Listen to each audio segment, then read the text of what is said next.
Hey there, welcome to Broderos. Tonight, we've got hours of chilling horror stories combined with soothing rain sounds to help you relax and sleep. Before you drift off, leave a comment below and let us know where you're listening from and what time it is. And don't forget to hit that like button and subscribe right away. If you end up not enjoying it, you can always take it back later. Get cozy and let the fear take over.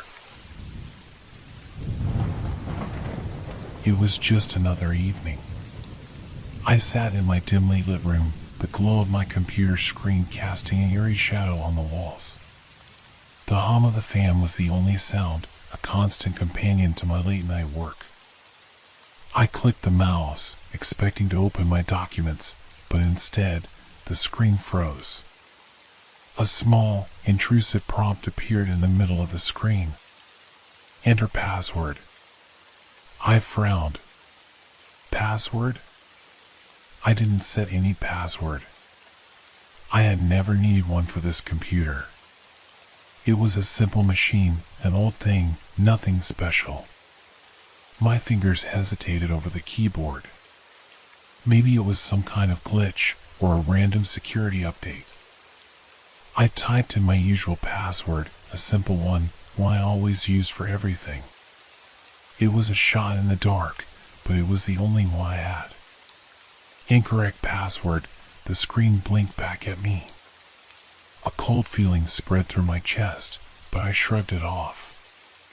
Maybe I had made a mistake. I tried again, more carefully. The result was the same. Incorrect password. This time, my heart beat a little faster. It was starting to feel wrong. This wasn't just a glitch, it was deliberate. Someone, or something, was locking me out. I glanced around the room. The clock on the wall ticked steadily. Everything was quiet, too quiet. I tried again, typing in a few variations of passwords I thought I might have used in the past. Each time, the message appeared, more frustrating than the last. Incorrect password. It didn't make sense. I had never set a password. How could this be happening? Then, something changed. The message on the screen shifted, the letters blurring before my eyes. It now read, "He is already here." I froze. The words lingered there for a moment, as though they were part of the digital air itself. The hairs on the back of my neck stood up. The room felt colder all of a sudden. I rubbed my eyes and stared at the screen, but it didn't change. I blinked, and there it was again. He is already here. My breath caught in my throat. I didn't know what to think. Suddenly, a sound broke the silence. A soft tapping noise came from behind me, just out of sight. I turned quickly, expecting to see the usual shadows of the room. But there was nothing there, just the faint outline of the furniture and the distant light from the street lamp outside, flickering through the window. I tried to rationalize it. Maybe it was the house settling. It always made strange noises at night, especially when the wind picked up. But this wasn't just any sound. It was deliberate, like someone was tapping their fingers against the wall, one after another. Tap. Tap. Tap. I looked back at the screen. The message was still there, taunting me. My pulse raced. I couldn't take my eyes off of it, as though I feared something might change, something I wasn't ready to see. A chill ran down my spine. The tapping grew louder, closer. It was definitely coming from behind me. I stood up slowly, my chair scraping against the floor. The tapping stopped. I strained my ears, but there was nothing now. Maybe I was imagining things. Maybe I was just tired. I had been working for hours, after all. But deep down, I knew something was wrong. The computer screen flickered again, and in a split second, the words on the screen changed once more. Turn around. I froze. The room seemed to close in around me. The air was thick, like it had suddenly turned heavy. The screen stared back at me, the words glowing brighter now, as if they had taken on a life of their own. I couldn't move. For a brief moment, everything was silent. And then, just as I gathered enough courage to move, the room behind me felt different. Something wasn't right.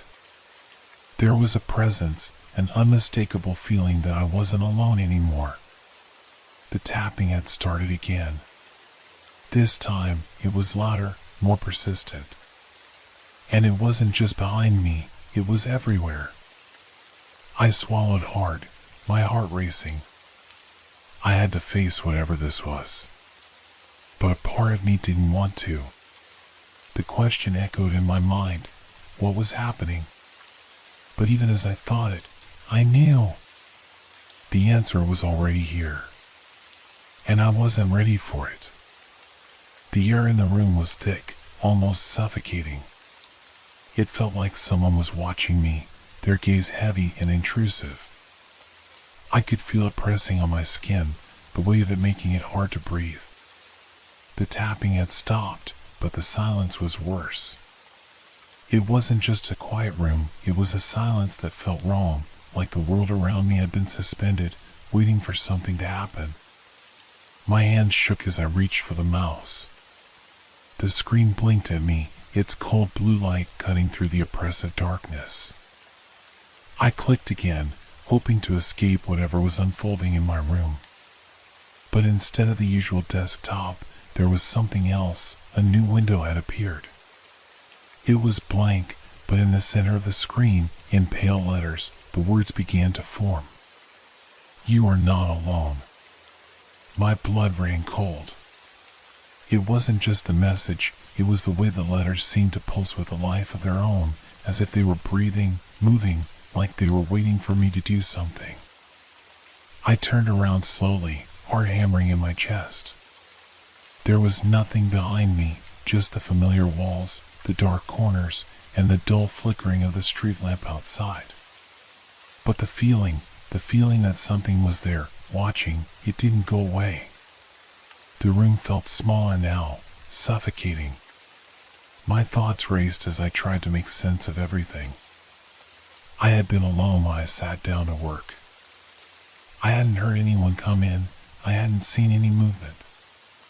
There was no way anyone else could be in here. I took a deep breath, trying to calm myself. I was alone. This was just a glitch, a malfunction. But as I turned back to the screen, the words had changed again. It's already too late. My pulse quickened. A loud bang echoed from the hallway, so sudden it felt like it came from inside my own head. I jumped, my heart leaping into my throat. The sound was unmistakable, like a door slamming shut, followed by footsteps. Someone was moving in my house. I wasn't imagining it. The floorboards creaked under the weight of heavy footsteps.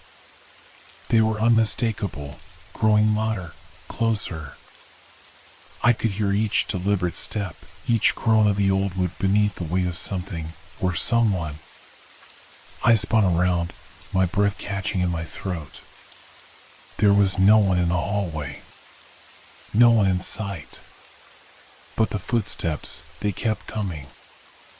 I backed up towards the wall, eyes darting between the hallway and the computer screen.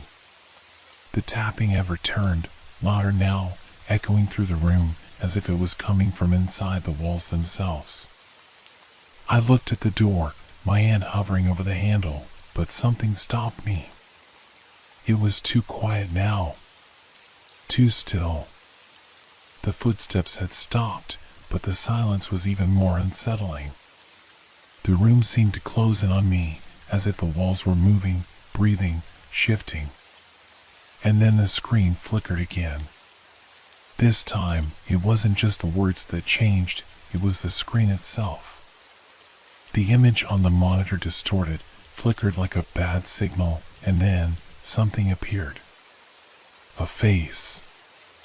At first, it was just a blur, a shadow that shifted in and out of focus. But then it became clearer, slowly, horrifyingly clear. It was a face, almost human, but not quite. The eyes were too wide, the mouth too stretched, the skin too pale. And there was something else, something that I couldn't quite place. The face twitched, its features warping like it was struggling to hold together. I wanted to scream, but I couldn't move. My body was frozen in place, locked in place by fear. The face in the screen didn't move, it just stared. It was watching me, as if it knew I was looking at it, as if it had been waiting for me to see it. The temperature in the room dropped suddenly. My breath turned to mist as I exhaled, the chill creeping down my spine. I felt it, it was here, inside the room now, in the same space as me. I could almost hear it, the faint rustling, the soft sound of breathing. My eyes darted around the room, searching for the source, but there was nothing. But the air had changed. It was heavy with something wrong. The face on the screen twitched again, and a low, guttural voice echoed through the room. It wasn't loud, but it was clear, its words jagged and broken. I've been waiting. I didn't wait for the rest. I didn't even know what to do. All I knew was that I had to get out, to escape. The door, my hand moved instinctively to the doorknob, but when I turned it, it didn't budge. It was locked. I never locked it. I pulled harder, my heart racing, but it stayed shut. I slammed my shoulder into the door once, twice, but it was as if the door had been sealed from the other side, held shut by something far stronger than me. The voice, the face, everything, it was closing in. You shouldn't have come here. My legs gave way, and I fell to the floor, my mind reeling. The tapping had become louder, faster, as if something was moving just behind me. I could feel the presence, its closeness was suffocating, pressing in from every side. But when I looked back at the screen, the face was gone. There was nothing there anymore. Just the blinking cursor, staring back at me like a final question. And I was left wondering, was it real? Or had my mind finally fractured under the pressure of whatever this thing was? I sat on the floor, the cold hardwood pressing into my palms. The door was still locked, the screen in front of me now just a blank canvas, an empty void. The air was thick with the smell of dust and something else, something metallic, like the tang of blood. My pulse raced as I tried to steady my breathing. What was happening? The room around me felt wrong. The walls, the shadows, the very air, everything had shifted, and I couldn't put my finger on why. I wasn't sure how long I had been sitting there, paralyzed by fear, but the silence stretched on, unbearable. I had to get out of here. The thought was primal, urgent, but I couldn't make myself move. My body was heavy, unwilling to cooperate. The door, why couldn't I open the door? I never locked it. I stood up shakily, my legs weak, as if the very gravity in the room had increased. The tapping had stopped, but now a faint, almost imperceptible humming filled the space. It wasn't a sound you could hear so much as feel, like a vibration in the air itself. I felt it in my chest, deep in my bones. I moved toward the door again, determined this time to leave. My hand gripped the knob, but it was like something was pulling against me. I turned it, but the resistance was there, steady and unyielding, as if the door itself was reluctant to open. That's why I saw it. In the dim light, in the space where the door met the floor, a shadow flickered. It was subtle, almost imperceptible, but I saw it, a shift in the dark. Something moved behind it. I froze, my heart thudding in my throat. There was no logical explanation. Shadows didn't move like that. I couldn't breathe as I watched the darkness slowly shift, elongating unnaturally, stretching toward me as if it were alive. I stumbled back, eyes wide, my back slamming against the wall. I felt a sharp pain shoot up my spine from the impact, but I couldn't focus on that. My gaze was fixed on the door, on the shadows creeping along the floor, inching toward me like tendrils, seeking me out. And then they stopped. The room fell silent again, so quiet that I could hear the rush of blood in my ears. I turned my head, but the shadows were gone. The door still locked. Was I losing my mind? Was this all just in my head? The words on the screen flashed back into my memory like an echo. He is already here. I am not alone. I shook my head, trying to push the thoughts away. I wasn't alone. I wasn't. But I could feel it. There was something in here with me. Something that wasn't right. Suddenly, the screen flickered again, and this time it wasn't a message that appeared. The entire image twisted, swirling like ink in water.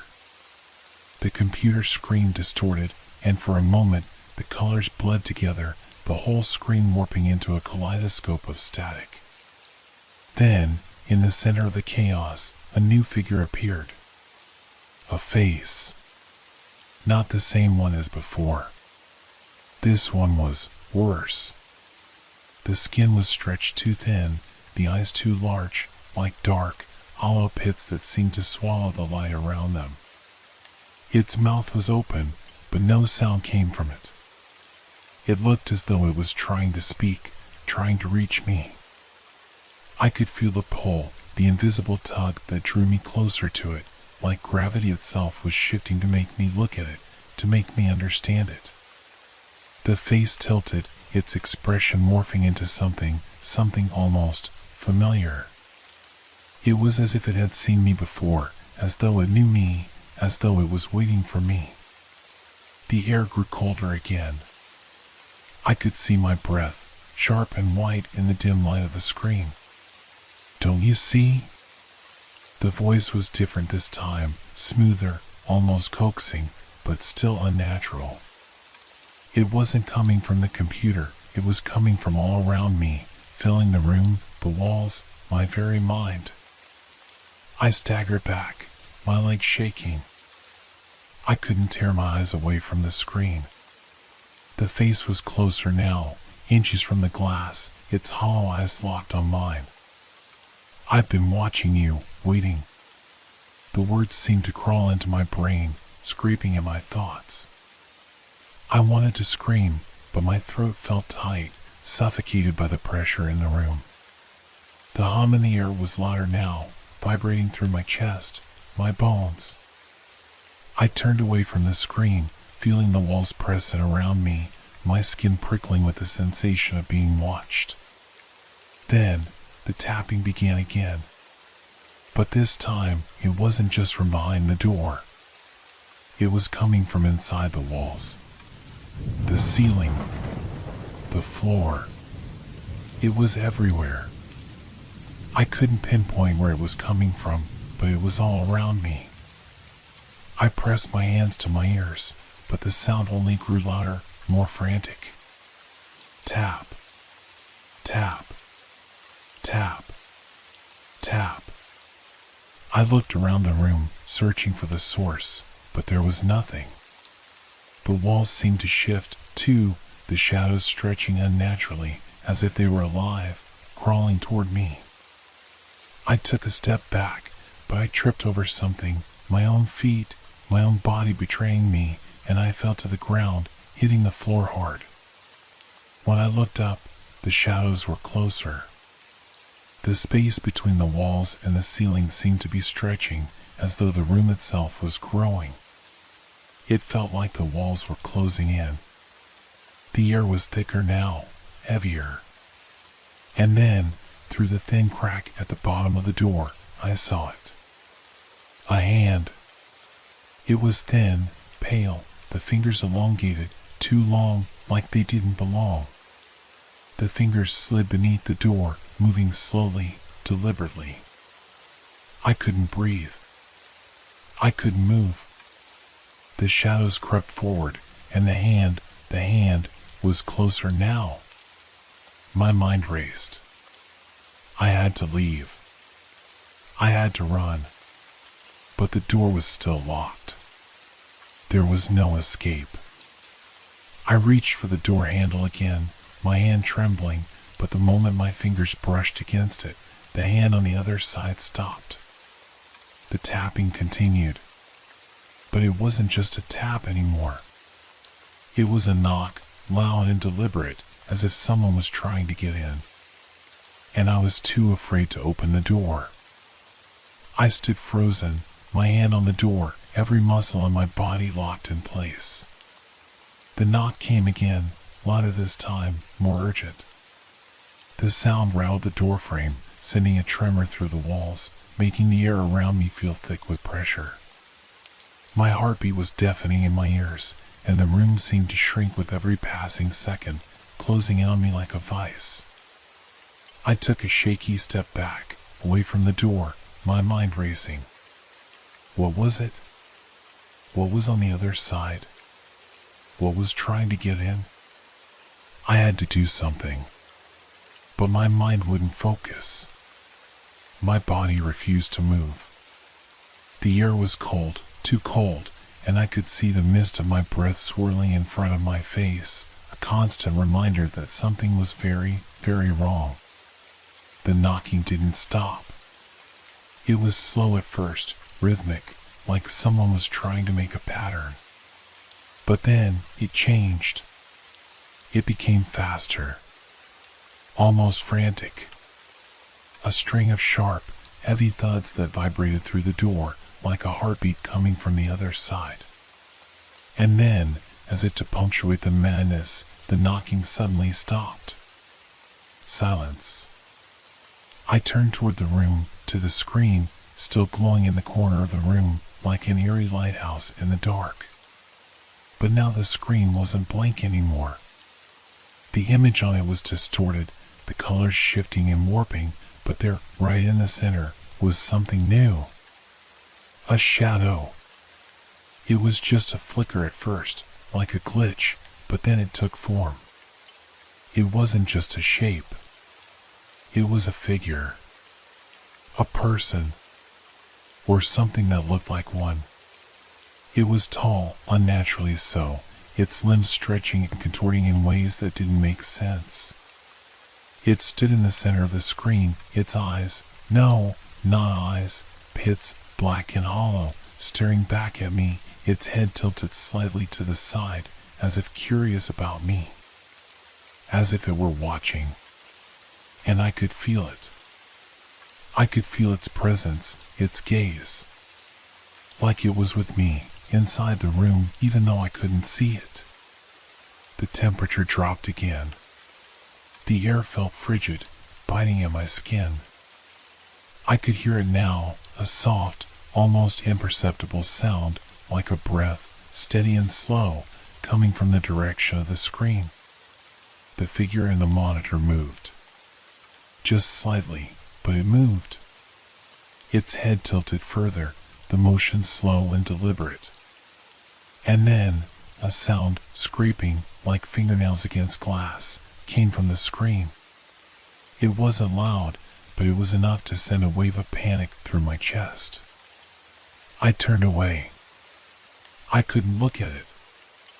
I couldn't let it see me. I backed up, retreating further into the room, my eyes darting everywhere. The shadows were moving again, but they weren't just on the walls. They were alive. They crept along the floor, slowly slithering toward me like they had a mind of their own. The knocking started again, louder this time. But this time, it wasn't just at the door. It was coming from all around me. Inside the room, the walls, the floor, the ceiling, all seemed to be shaking as if something was trying to break through. I pressed my hands to my ears, but it didn't help. The noise was inside my head, inside my bones. I couldn't take it anymore. I couldn't stay here. I had to leave. The door, the lock. I reached for it, my hand trembling as it touched the cold metal. It was still locked, but I could feel it now. The faintest resistance. Like something on the other side was holding it shut, keeping me trapped in here. I yanked harder, pulling with all my strength, but it wouldn't budge. The room felt smaller, suffocating. The shadows were getting closer, crawling up the walls, creeping around the edges of the room like they were waiting for me. The air itself seemed to close in around me, pushing me, pressing me, making it harder to breathe. I stepped back again, my heart racing, my legs weak beneath me. I was trapped. I couldn't escape. The figure in the screen, the knocking, the whispers in the walls, it was all closing in. And then, just as I thought I might lose my mind, the knocking stopped. I don't know how long it lasted. I don't know if it was a minute or an hour, but it stopped. And then, from the stillness, a voice, deep, guttural, like the sound of something scraping against the inside of my skull. "Let me in." It was low, almost a whisper, but it echoed through the room like a roar. The words didn't just fill the space, they ripped through it. I couldn't breathe. The world tilted, and everything around me felt wrong, like the reality itself was unraveling, piece by piece. I couldn't think. I couldn't move. I felt a pressure on my chest, suffocating, like something was pushing me down. I turned to the door again, almost instinctively, and then I saw it. A crack. Just a tiny crack at the bottom, where the door met the floor. But it wasn't just a crack, it was an opening. A gap. And from within that gap, a thin, pale hand emerged. It wasn't just the hand. It was more. The fingers were long, impossibly long, thin and pale, like they had been dipped in frost. But there was something else, something inhuman about them. The nails were cracked, jagged, like broken glass. I stared at it, unable to look away. And then, slowly, agonizingly, the hand began to push through the crack. The shadows in the room seemed to converge around it, swirling, tightening, feeding off the darkness, feeding off my fear. The hand moved closer, inch by inch, its fingers curling toward me. And with each movement, I felt something inside me break. It was coming. It was getting closer. And there was nothing I could do. I could feel it now, the presence at the door, like a suffocating weight pressing down on me. The air in the room was thick, almost sticky, each breath more difficult than the last. The hand, that hand, was moving slower now, but with an undeniable purpose. The pale, cracked fingers pushed through the gap with a sickening creak, like the sound of a bone snapping. I couldn't move. I wanted to. I needed to run. But my legs were paralyzed. My body wouldn't obey me. My mind was racing, screaming for escape, but all I could do was watch as the hand inched closer, its cold fingertips brushing the edge of the door. The shadows, those same shadows that had been creeping through the room, seemed to grow stronger now, more solid. They were pooling around the base of the door, writhing and twisting, forming shapes that were almost human. Almost. My thoughts became a blur, a chaotic rush of images and sounds. The whispering voice from the walls grew louder, more insistent, scratching in my brain. "Let me in. I couldn't ignore it. It was inside me now, crawling under my skin, making every nerve scream. The shadows seemed to be alive now, swirling and shifting in the corners of the room, closing in on me from all sides. The hand was through the crack now, palm flat against the door. It was impossibly large, fingers too long, the skin too thin, stretched tight across its bones. The nails scraped against the wood, leaving behind deep, jagged marks. No, no, no, I thought, feeling the pulse of panic rise in my chest. The hand wasn't just reaching for the door, it was reaching for me. Slowly, so slowly, it inched forward, the fingers twitching as though they had a life of their own. I tried to scream, but no sound came. My throat was tight, choking on the terror that gripped me. I couldn't even breathe. And then, the door, it moved.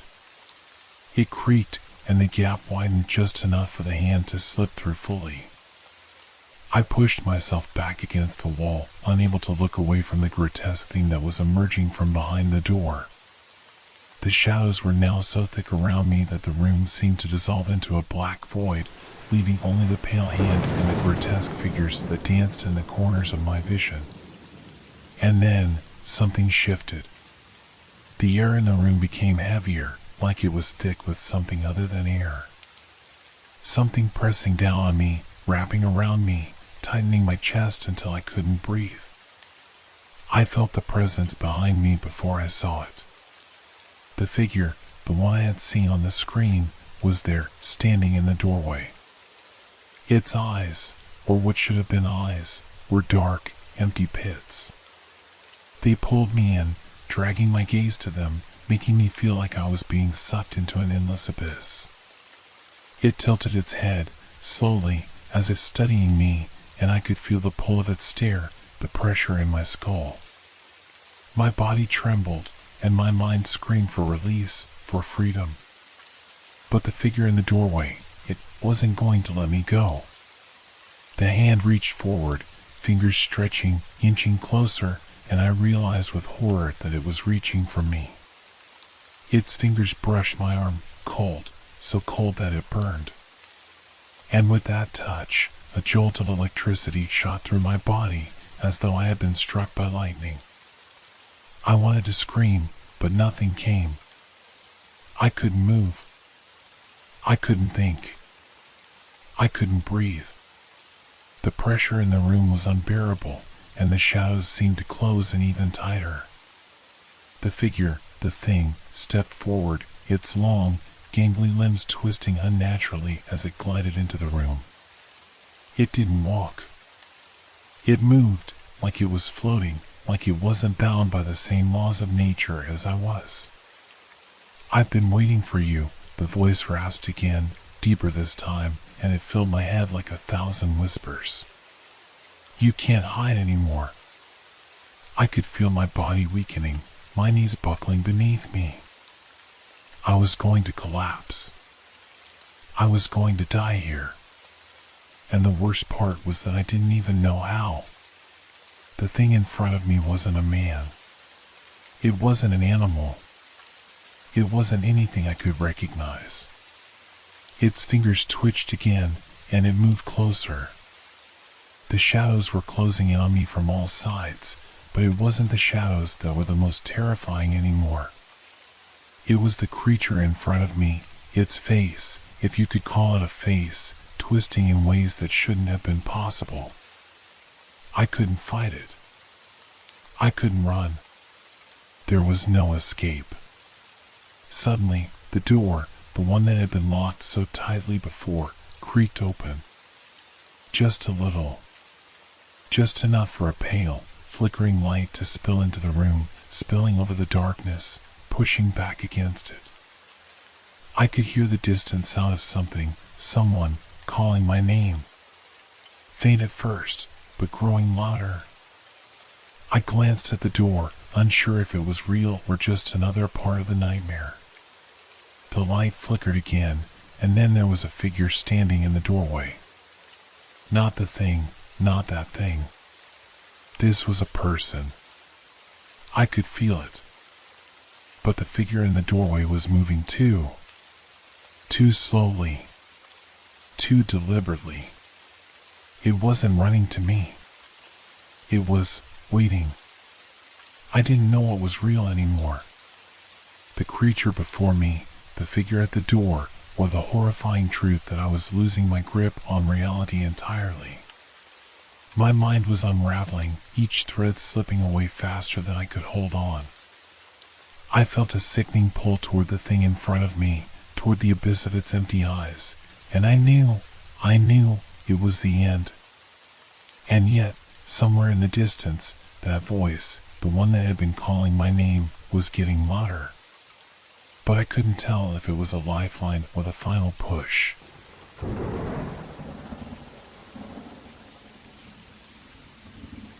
It started with a sound. A faint, unsettling rustle. At first, I thought it was just the house settling, creaky floors, the wind moving through the cracks. But then it kept happening, night after night. A soft, persistent sound coming from the closet. It was subtle, almost like the whisper of fabric brushing against itself, but it was there. I tried to ignore it, at least at first. But every time I turned off the lights and lay down in bed, my mind would latch onto it, that soft, scratching noise. It wasn't much, but it was enough to keep me awake. Enough to gnaw at the back of my mind. I tried telling myself it was nothing. The house was old, after all. It had a life of its own, creaks, groans, strange shifts. But the more I heard it, the more I began to wonder. What if it wasn't just the house? What if it was something else? Something in the house? I would get up every so often, tired and annoyed, and peek into the closet. Nothing. Always nothing. The same empty space. A few coats hanging, a shelf of boxes. But every time I closed the door, I could feel something wrong. A strange chill, a sense that I wasn't alone. Like someone was waiting just beyond my sight, hiding in the darkness. It wasn't until the 5th night that it happened. I woke up in the middle of the night, my heart pounding in my chest, the sound coming again. But this time, it wasn't just a rustle. No. This time, the closet door was opening. At first, I thought it was my imagination, a trick of the half-light filtering through the blinds. But then I heard it again, a loud creak, and the door inched open. A little wider. A little more. I froze, my breath catching in my throat.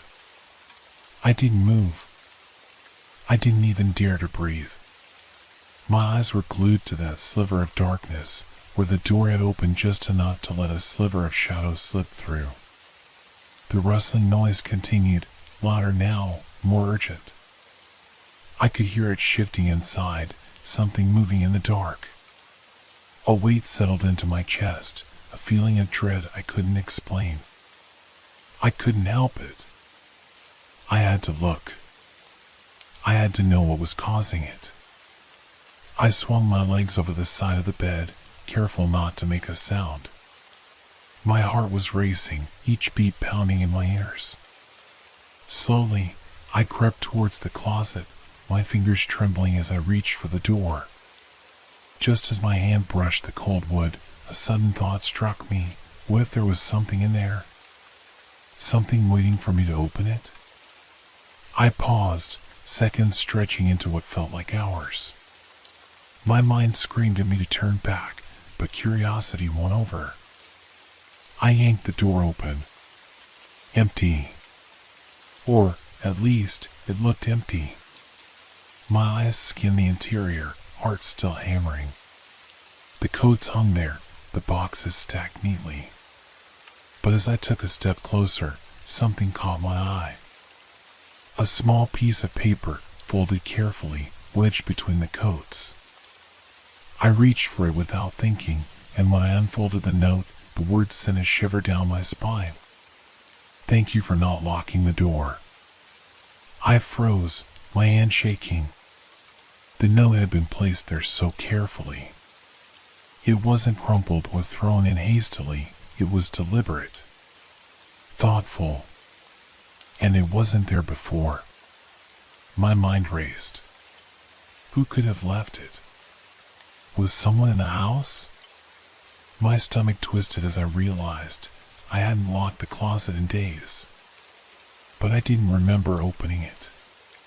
The shadows in the closet seemed darker now, more oppressive. And somewhere, deep inside, I could feel the presence again, the thing that had been waiting for me, watching me.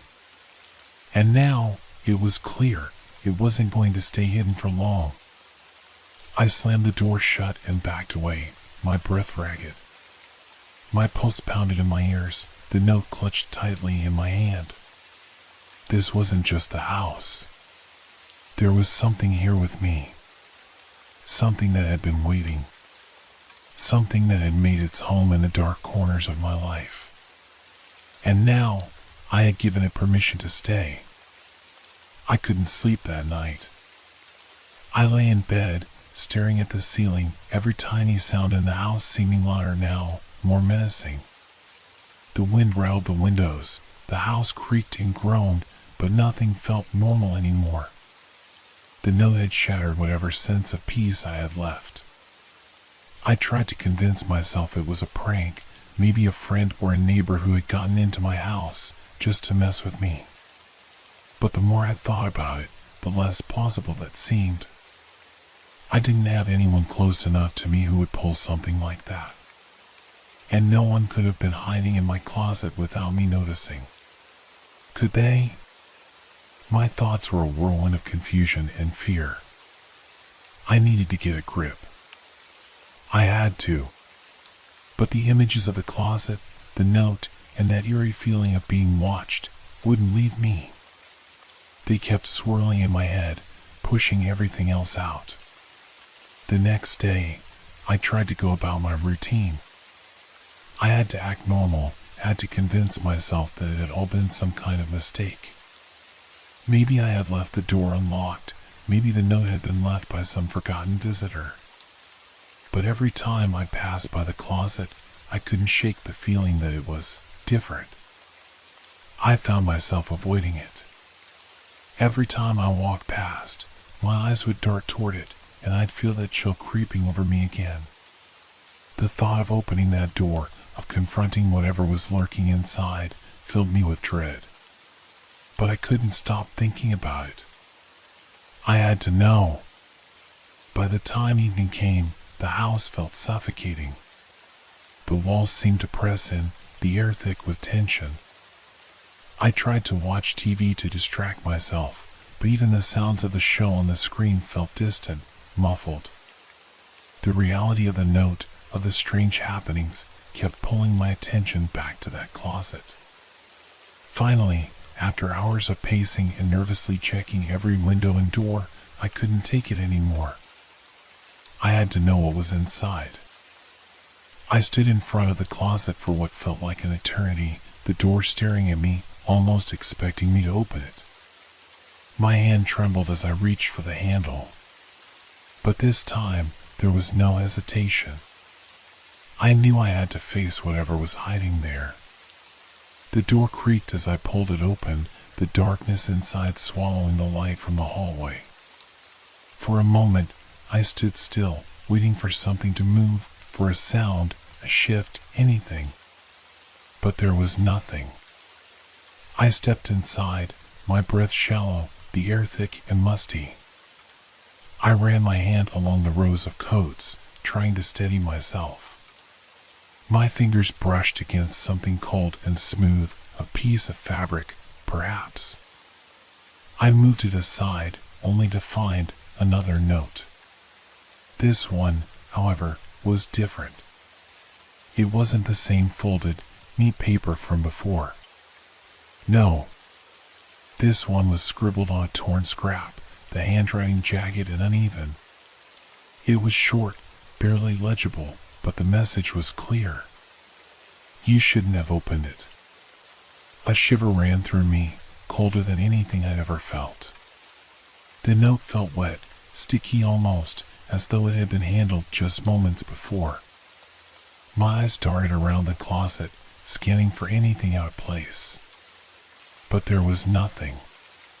It was just the same dark, cramped space as before. Then I heard it. A faint rustle. No, not a rustle, a movement. Soft, almost imperceptible, but it was there. It came from the far corner of the closet, where the shadows seemed thicker, more suffocating. I froze, my heart slamming in my chest. My breath caught in my throat.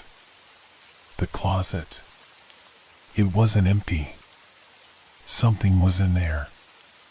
Something was hiding, watching me.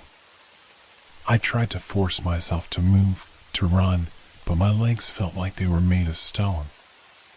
I couldn't breathe, couldn't think. All I could do was listen. The movement came again. Closer this time. Then, without warning, a cold hand brushed against my ankle. I screamed, stumbling back, my heart racing. The darkness swallowed the sound of my voice, and in that moment, I realized something truly horrifying. I wasn't alone in my own home. The closet door slammed shut behind me, and the light flickered, plunging the room into darkness. My mind raced. I fumbled for the door handle, but it wouldn't budge. I was trapped. And whatever was inside was coming closer. The darkness seemed to close in on me, thick and oppressive, like a living thing. I could hear my own breathing, sharp and ragged, but nothing else. Not the rustle from the corner, not the faint shuffle of feet. It was like the whole house had become a hollow shell, with only the sound of my heart pounding in my ears. I pulled at the door handle again, panic flooding my veins, but it refused to give. My fingers slipped off the smooth metal, slick with sweat. There was something, someone, on the other side. I could feel it. But the closet, the walls, the whole room seemed to have turned against me. I couldn't see, couldn't hear, couldn't escape. I was trapped in this suffocating blackness, with no way out. My hands were trembling as I searched the small, cramped space. The fabric of my clothes felt constricting, my every movement slow and deliberate, as though something was waiting for me to make a mistake. Every shift, every noise I made, felt magnified in the silence that surrounded me. And then it happened again. A slight rustling, a movement, low and barely perceptible. It came from the same corner, closer this time. I swallowed hard, the bitter taste of fear rising in my throat. It was too quiet. Too still. Too perfect. The air was thick with tension, suffocating me, making it harder to breathe. I had to get out, had to get away from this thing. But every time I tried to move, the darkness seemed to close in tighter. My mind was spinning with thoughts, each one more irrational than the last. Could it be a person? Could someone have been hiding in here, living in my closet, watching me for who knows how long? I turned toward the door again, desperation flooding me. I had to get out. My hand gripped the handle with all the strength I could muster, pulling and yanking, but it didn't budge. And then I heard it. A whisper. Soft at first, like a breath against my ear. My skin crawled. I could barely make out the words, but they were unmistakable. Don't leave. You're mine now. I froze. That voice, it wasn't just a whisper. It was cold, wrong, as if it didn't belong to a human at all. It sent a ripple of ice through my bones. The hairs on the back of my neck stood up as I spun around, eyes wide in the dark, searching frantically for the source. There was nothing. Nothing but the dark. Nothing but the suffocating silence, growing thicker, closing in. The faint sound of breathing, slow and labored, reached my ears. I couldn't tell if it was mine or not, but it didn't matter.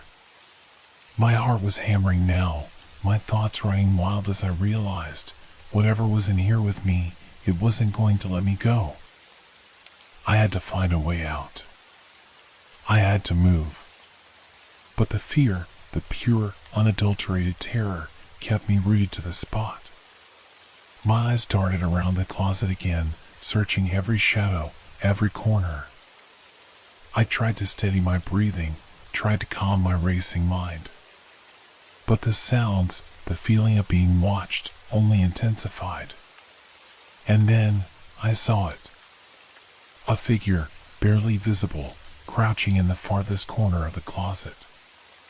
It was hunched low, its shape indistinct, but there was no mistaking the presence. The figure was there, and it was watching me. My breath caught in my throat. The darkness was almost complete now, but I could still see its eyes, pale, hollow, and full of malice. They glowed faintly, like the reflection of light on white glass. A cold shiver ran down my spine as I realized what was happening. It wasn't hiding anymore. It was waiting. And I was its prey. I scrambled back, banging my knees against the shelves behind me, but I couldn't move fast enough. My legs felt like jelly, my movements slow and clumsy, like I was stuck in some kind of nightmare. The whisper came again, this time louder, clearer. You shouldn't have opened the door. Now you're mine. My mind was reeling. My body was frozen with fear, but my instincts were screaming at me to run. I had to get out of here. But how? I tried again to turn the door handle, my fingers trembling, the metal cold and unyielding. It wouldn't open. It couldn't open. And that's when the figure moved. It wasn't like anything human. It slithered across the floor, its limbs contorting unnaturally as it crawled closer, the faint light casting shadows on its twisted form. I could hear the sound of its breath, sharp and ragged, just inches away from me.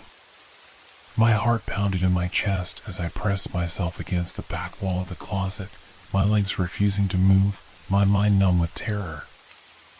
I couldn't think, couldn't breathe. I was trapped.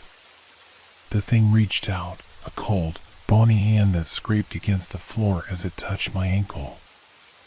I couldn't scream. I couldn't even move.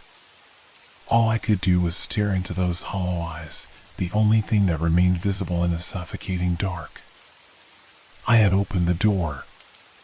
Now, there was no escape. I couldn't breathe. The touch of its icy hand was like a jolt through my entire body, freezing me to the spot. My heart was thundering in my chest, each beat louder than the last, but somehow, it felt like I was drowning in my own terror. The cold hand crawled up my leg, sending shivers through me, paralyzing me more with every inch it traveled. I could feel its fingers, sharp like claws, scraping against my skin. I wanted to scream, to run, but my mouth was dry. My legs wouldn't move. It was like being caught in a nightmare I couldn't escape, unable to wake up no matter how hard I tried. The thing's breathing was heavy, rasping, as it inched closer, each sound echoing in the claustrophobic space of the closet. The faint light from the crack beneath the door was all I could see, casting long, stretching shadows that seemed to move of their own accord. My mind raced. What was it? But the question didn't matter anymore. There was no escaping it. The door wouldn't open. The closet was its world now. I was just a trapped animal, and it was the hunter. The thing's hand slid up to my waist, its nails digging into my clothes, pulling me closer. I could feel the chill of its presence all around me now, the very air suffocating and thick, as if the room itself was breathing with it. The whisper came again, louder this time, its voice like dry leaves scraping against each other, like the rustling of something alive, but not quite human. You thought you were alone. The words were like daggers, cutting through the thick silence. It knew I was terrified. It knew that I had thought I was alone in this house, in this world. But I was wrong. It had always been here, just waiting for the right moment. And now, it had found me. I closed my eyes, trying to block it out, but the terror inside me only grew stronger. The whisper was now a guttural growl, a voice twisted and warped, like it had come from the depths of something long forgotten. You shouldn't have left the door open. The words echoed in my head, each one hammering like a drumbeat, reminding me of the mistake I had made. I had been so careless. The slightest crack, the tiniest opening. It had found me. And now, I was its prisoner. I couldn't think. I couldn't move. I couldn't breathe. The thing's grip tightened, pulling me closer until I could feel its breath on my neck. It smelled like decay, like something long dead and left to rot. My stomach lurched, but the fear kept me rooted in place. The door. I had to get to the door. But how? I couldn't see. I couldn't think. Everything was a blur of darkness and cold and dread. I heard it then, the faintest sound of something scraping against the wall. The thing was moving, dragging its body across the floor toward me, and I could feel its presence growing stronger, more tangible. I pressed my back against the wall, hoping that somehow it would protect me, but the cold seeped through the walls, sinking into my bones. You shouldn't have opened it. The whisper was now almost a growl, deep and throaty. It was getting closer. I could feel its weight shifting, the room pressing in on me. I couldn't stand it anymore. My mind was unraveling. My thoughts were spinning like a tornado, each one a twisted nightmare. I needed to escape, but how could I? There was no way out. I was trapped. Suddenly, the closet door, the one I had been pulling in vain for what felt like hours, creaked. Slowly, reluctantly, like it had been waiting for this moment. I froze. The thing paused too, as if it had sensed something I hadn't. And then it happened. The door opened. Not the way I had expected. It didn't swing wide. It didn't give way easily. It opened just enough for me to see a sliver of light, a faint glow from the hallway beyond. My pulse quickened. Was this my chance? I didn't think. I couldn't. My body moved on its own. I shoved my shoulder into the door, pushing it just enough to widen the gap. I couldn't look back. I couldn't let myself feel the thing's eyes on me. The door was open, and that was all that mattered. I stumbled into the hallway, gasping for air, the light from the hallway seeming like a beacon of hope in the suffocating darkness behind me. But the thing wasn't done. I heard it move, quick and unnatural, a rustling sound like dry leaves skittering across the floor. The whisper came again, louder now, filling the hallway like it was inside my skull. You can't run from me. I didn't stop to listen. I didn't stop to think. I ran. Down the hallway, toward the stairs. The house seemed to stretch on forever, its walls bending and warping as I rushed forward, the air heavy with the sound of my own footsteps, my ragged breathing. I glanced over my shoulder once, just once, and saw it. A shadow. A shape moving faster than I thought possible. It was coming for me. I reached the stairs and grabbed the railing, my heart racing, my legs shaking beneath me. The door at the end of the hallway loomed ahead. The outside world. Freedom. Safety. But I could feel it. It was close. Too close. I turned the corner. The door locked. I yanked at the handle, frantic, but it wouldn't budge. The door wouldn't open. The thing was getting closer. I could hear its breathing, could feel its presence like an iron weight pressing on my chest. It was right behind me now. I could almost feel its breath on my neck. And then, the lights flickered. The shadow stretched out before me, impossibly long. It was coming for me. The hallway narrowed. The walls felt like they were closing in. I wasn't going to make it. The last thing I heard was the whisper, cold and final. You shouldn't have left the door open. I could feel the walls closing in around me, the darkness pressing down, suffocating me. The door locked.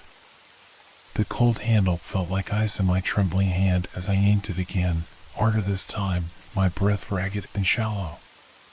The thing was too close. I could hear its slow, deliberate steps behind me, each one echoing in the narrow hallway like a death sentence. It wasn't a person. I could feel that now. Whatever it was, it didn't belong here. It wasn't human, and it wasn't going to let me go. My mind raced. I was running out of time. The hallway was too long, too endless, and the door still locked. Panic clawed at my throat. My chest constricted. My heart was pounding in my ears, and every second felt like an eternity. I could hear it now, just inches away. It was breathing. It was breathing down my neck. Its cold, rancid breath sent a jolt of pure terror through my body. I didn't dare turn around. The air around me was thick with a stench of decay, something rotting, something wrong. I twisted the handle again, desperation making my movements frantic, but it wouldn't open. The door wouldn't open. My fingers, slick with sweat, slipped off the handle again and again. The whispering came then, louder and clearer than ever before. You shouldn't have run. The voice was no longer a whisper. It was a growl now, low and guttural, crawling under my skin like it was coming from inside my own head. I felt the hairs on my neck stand up. I couldn't escape. There was no way out. I turned. I couldn't stop myself. I had to know what it was. I had to see it, even if it was the last thing I ever did. And there it was. The figure. It stood just behind me now, cloaked in shadow. Its body was twisted, bent in unnatural angles, like it had been reshaped by something horrible. The faint glow from the hallway light barely illuminated its face, if you could even call it a face. Its skin was ashen, stretched too tight across its skull, eyes hollow and empty, staring straight through me. Its mouth opened, wide, impossibly wide, as if it could unhinge itself like some monstrous serpent. The teeth, sharp, jagged, and uneven, glinted in the dim light, and the breath that escaped its throat was a rasping hiss that sent a shockwave of dread through me. I couldn't move. My legs wouldn't obey me. My hands were frozen to the door handle, my chest heaving with each breath I took, but it felt like I wasn't breathing at all. You're mine now, the thing whispered again, the words dripping with malice. It took a step forward. Another. I could feel its presence, suffocating me, closing in. My mind spun. I had no escape. I couldn't think. I couldn't breathe. I reached for the door again, my fingers numb, my whole body trembling. One final, desperate twist. The door cracked open. Just a little. Just enough. My body moved before I had time to think. I shoved myself through the opening, the world blurring around me. The air outside, the real air, hit me like a slap, sharp and cold. I gasped, my lungs burning as I tumbled into the hallway, barely keeping my balance. I could hear the thing behind me, its footsteps heavy and deliberate, but I couldn't look back. I couldn't risk it. My mind screamed at me to run. Run. Run. The hallway was long, impossibly long. The walls seemed to stretch on forever, the shadows twisting, shifting in the corners of my vision. It was all a blur, my feet barely touching the floor as I sprinted down the corridor, the echo of my own footsteps mingling with the soft, sickening shuffle of something following me. The stairs. I needed the stairs. I had to get to the front door. I had to get out. I reached the stairs. The wooden steps creaked under my weight, each step sending a tremor through my body. I couldn't slow down. I couldn't think. The front door was so close. I could see the faint outline of it at the end of the hallway, the light from the street lamps outside barely visible through the curtains. But I wasn't alone. I stopped dead in my tracks. The hallway wasn't the same anymore. The door was gone. The walls had changed. The space had shifted. It was like the house had moved, rearranged itself. There was no front door. There were no stairs. The walls pressed in, narrowing the path before me until all I could see was the stretch of empty hallway, stretching, stretching, stretching forever. No. I backed up, my breath coming in quick, panic gasps. I could feel the walls closing in again, suffocating me, trapping me. My heart raced. There was no escape. It wasn't just the thing chasing me, it was the house itself. It was alive. And then I heard the whisper again, so close I could feel it on my skin, colder than the night air. You should have stayed in the closet. I spun around, but there was nothing there. Only the shifting darkness, the endless hallway. The sound of my own breathing, so loud now. Too loud. The thing had gotten what it wanted. And now it was playing with me. I ran again, with no destination, no escape. Just running. Running down that endless, twisting hallway, the walls closing in, the air thick with fear, the sound of my footsteps mingling with something else, something darker, something closer. And I knew I would never make it out.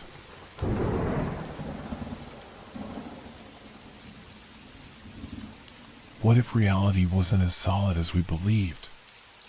What if everything we trust, from the ground beneath our feet to the familiar walls around us, was just one misstep away from crumbling into something wrong?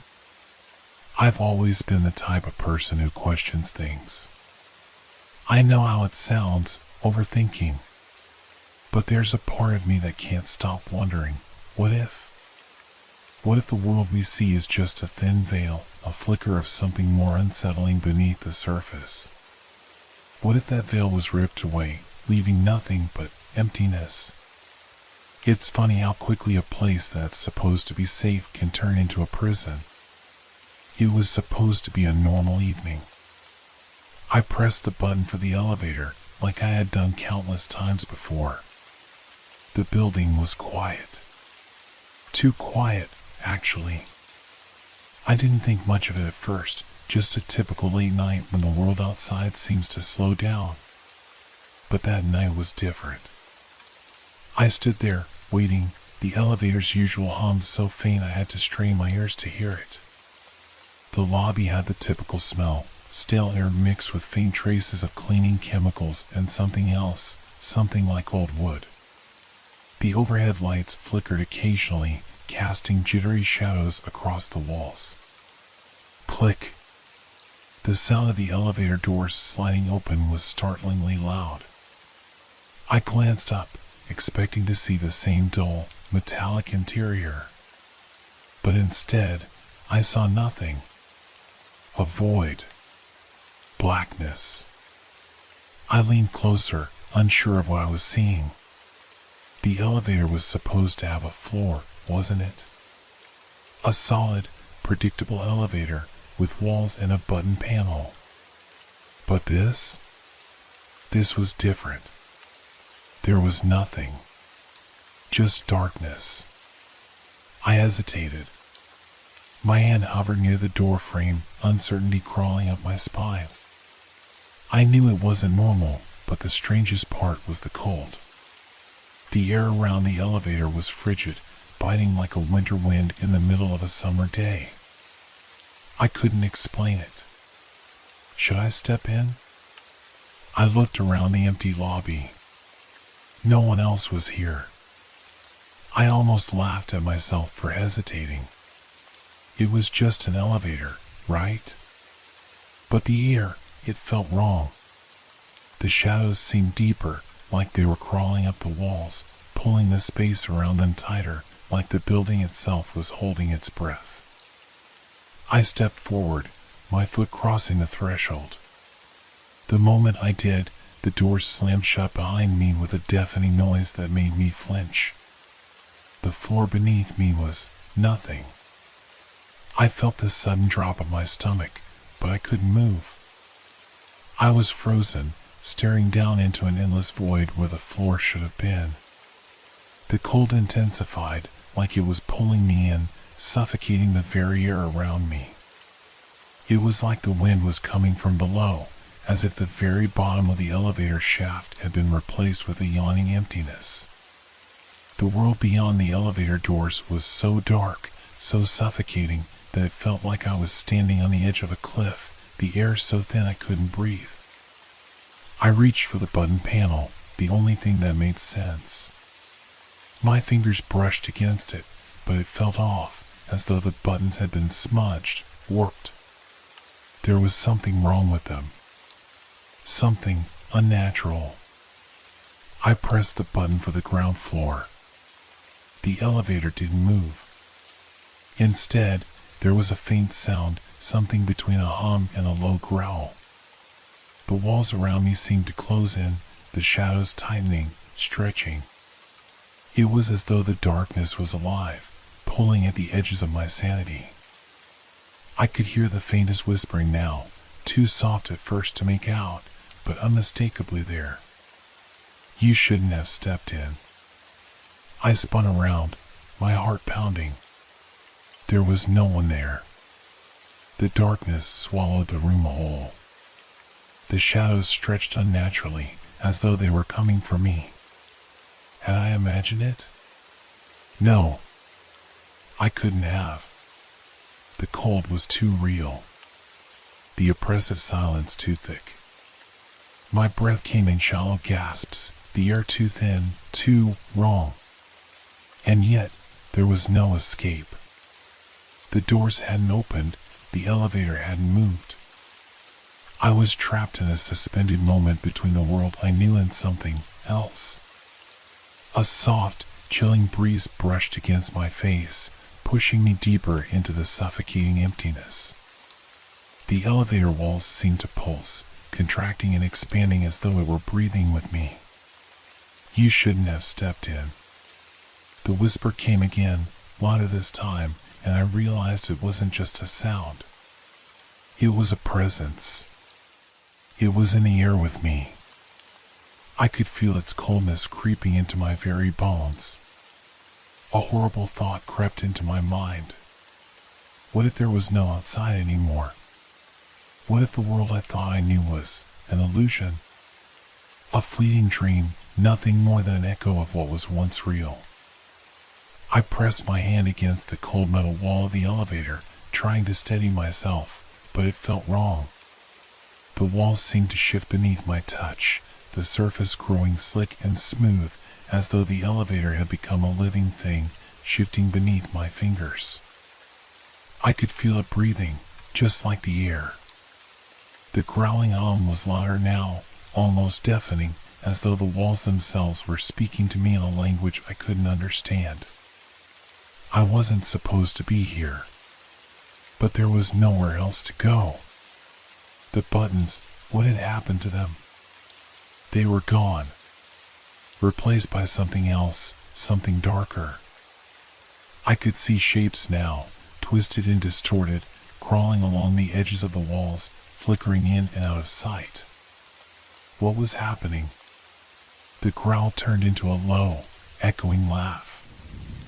It wasn't real. It couldn't be real.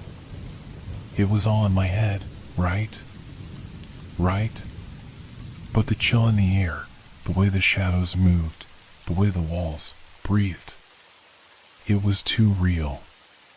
The laugh echoed again, a low, rattling sound that seemed to come from every corner of the elevator at once.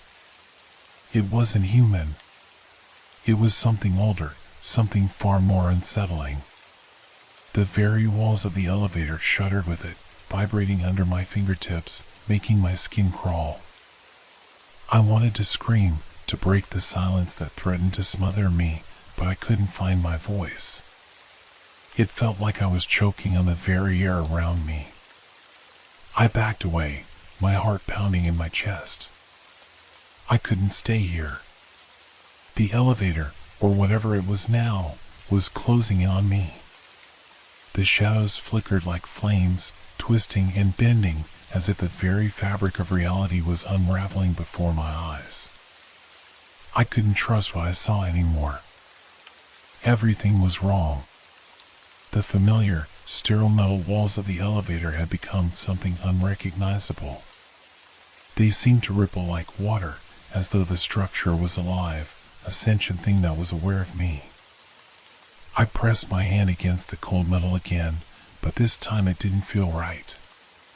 The surface was slick, almost gooey, and I yanked my hand back in disgust. The growling had become more insistent, louder now, like the very sound of the building itself trying to devour me. Breathe. Just breathe. I tried to steady my thoughts, but the panic was rising, clawing at the edges of my sanity. I reached for the button panel, my fingers trembling as they searched for something, anything, that would get me out of this nightmare. Nothing. There were no buttons. No lights. Just an empty, shifting void before me. The air was thick with the scent of something damp and rotten, a smell that made my stomach churn. No. This can't be happening. The thought was there, but it didn't make any sense. How could this be happening? I had pressed the button for the ground floor. The elevator was supposed to take me down.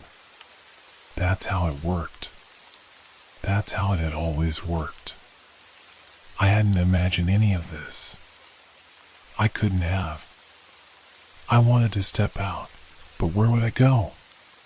The walls of the elevator seemed to pulse with life, and the shadows outside the door were darker than the deepest part of night. They seemed to move, to watch me, stretching and pulling in ways that made no sense. I felt the overwhelming urge to leave, but I was trapped in this unnatural space. Then, as if in response to my desperation, the darkness beyond the door started to shift. At first, I thought I was seeing things. A figure. No, it couldn't be. But there it was again, just on the edge of my vision, a shape moving in the shadows, too tall to be a person, too strange to be anything familiar. I sucked in a breath, my pulse hammering in my ears. It was impossible to ignore now. The figure was there, its form distorted, like something trying to take shape but failing. It was shifting, like a mirage, flickering in and out of focus, stretching unnaturally long, then short again. The only thing I could make out was its outline, dark, jagged, like a broken silhouette that refused to stay still. The growling noise shifted, now accompanied by soft, rhythmic thuds. I didn't have to guess. The sound was coming from inside the elevator, from somewhere deep within the metal walls. My heart slammed against my ribs, my throat tight with fear. The shadows inside were moving, too, not just outside the elevator, but within it, swirling like they were reaching for me. I stepped back, my hand sliding along the wet metal of the elevator wall, desperate for something to steady myself. My breathing came in ragged gasps, the air growing colder by the second. It felt like the temperature was dropping, but the cold wasn't coming from outside. It was coming from within, radiating from the walls themselves, seeping into my bones. "Get out." The whisper came again, clearer this time, louder, as if the air itself was speaking. But it wasn't a voice. It was something else, something that made the words feel wrong, distorted, as though they were being dragged out of a place I couldn't comprehend. Where was the ground floor? The idea of being trapped here, stuck in this unnatural, shifting space, was overwhelming. I tried pressing every button on the panel again, but still nothing happened. My fingers slid across the empty panel, searching for something to hold onto, something familiar. But there was no escape. The elevator had become a prison, its walls closing in, its darkness thickening, as though it was swallowing me whole. I could hear the whispers growing louder now, overlapping each other. It sounded like a crowd, but the voices were distorted, warped beyond recognition. They weren't speaking in any language I knew. It was a garbled mess of sound, like something ancient and otherworldly, pulling at my sanity. I'm going crazy. This isn't real. The thought flickered through my mind, but it didn't make sense. No matter how hard I tried to rationalize it, the fear was real. The chill was real. The shadows were real. I turned toward the elevator doors, my hand shaking as I gripped the cold metal frame, staring into the abyss. And that's when I saw it. A hand. Long, twisted fingers curled around the edge of the door frame from the other side. The skin was pale, almost translucent, stretching unnaturally as if it didn't belong to any human. It slid across the door, coming closer, closer. I froze. My heart stopped. Was I hallucinating? The fingers wrapped around the door and started to pull. The door groaned in protest, its metal frame bending, as though whatever was on the other side was trying to break through.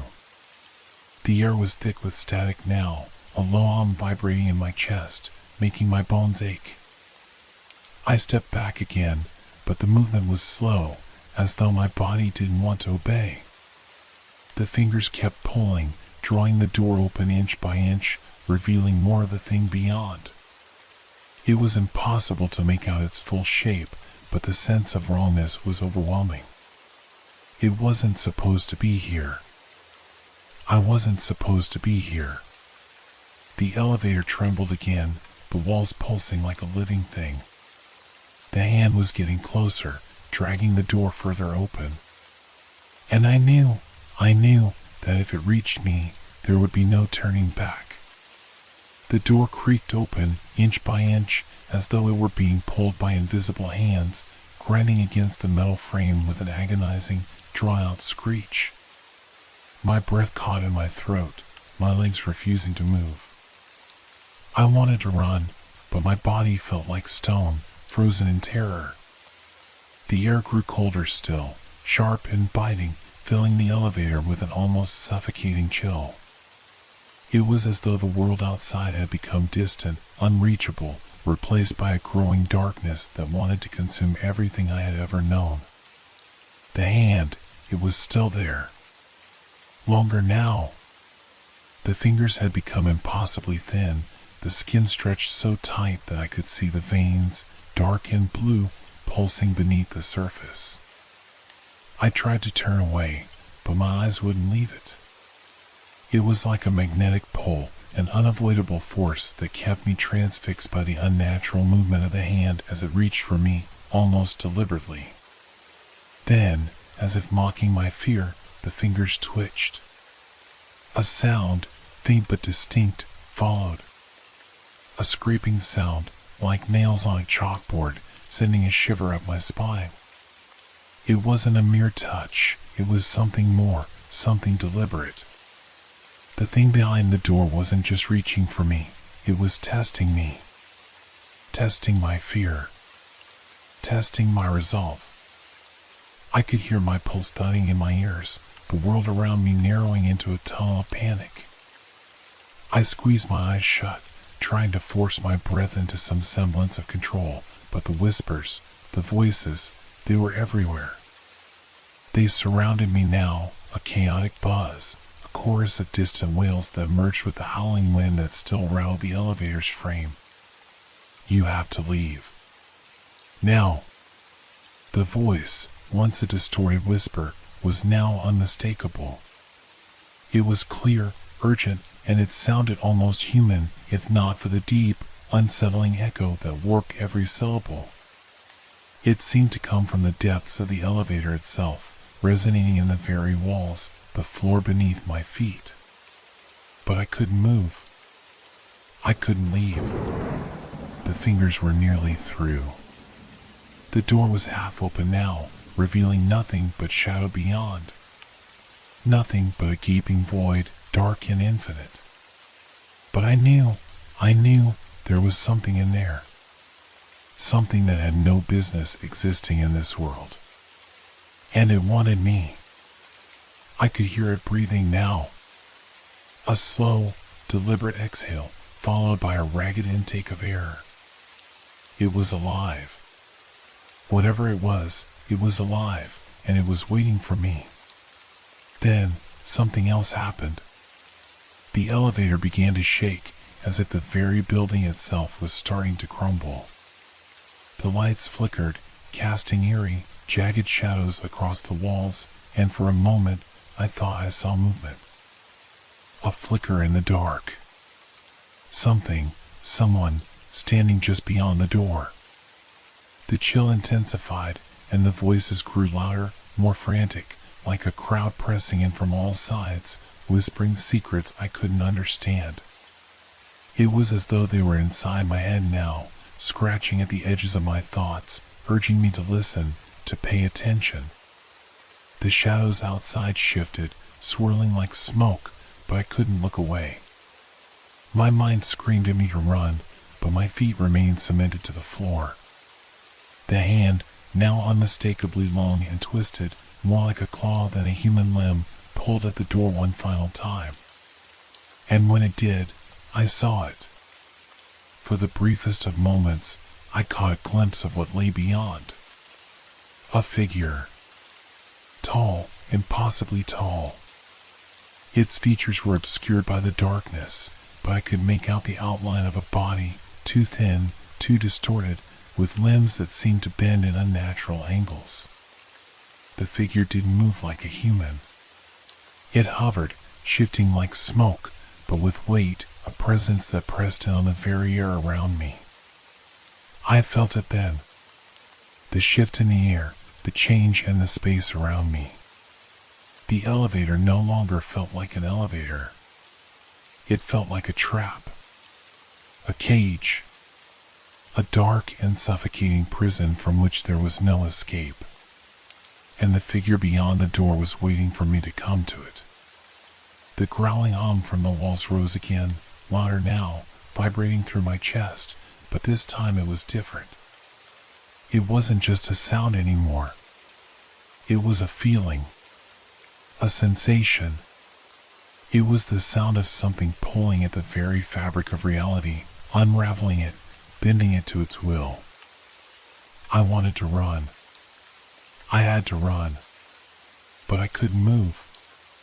My feet were stuck in place, my legs heavy, as if the very floor had become an anchor, holding me in place. The elevator seemed to pulse with an energy I couldn't understand, like a living thing with a hunger that had no end. And then, the door opened wider. "It's too late." I heard the voice again, but this time it was no longer a whisper. It was clear, sharp, and it was not coming from the elevator. It was coming from inside me. "You don't belong here." The words chilled me to the bone. I understood now. The elevator, this place, this thing I was trapped in, it wasn't part of this world. It wasn't real. Not in any sense that I understood. It was a doorway to something else. Something ancient. And I was the one it had chosen. I didn't know what would happen if I stepped through. But I knew I couldn't stay here. Not with that thing watching, waiting. With trembling hands, I reached toward the door. And then, everything went black.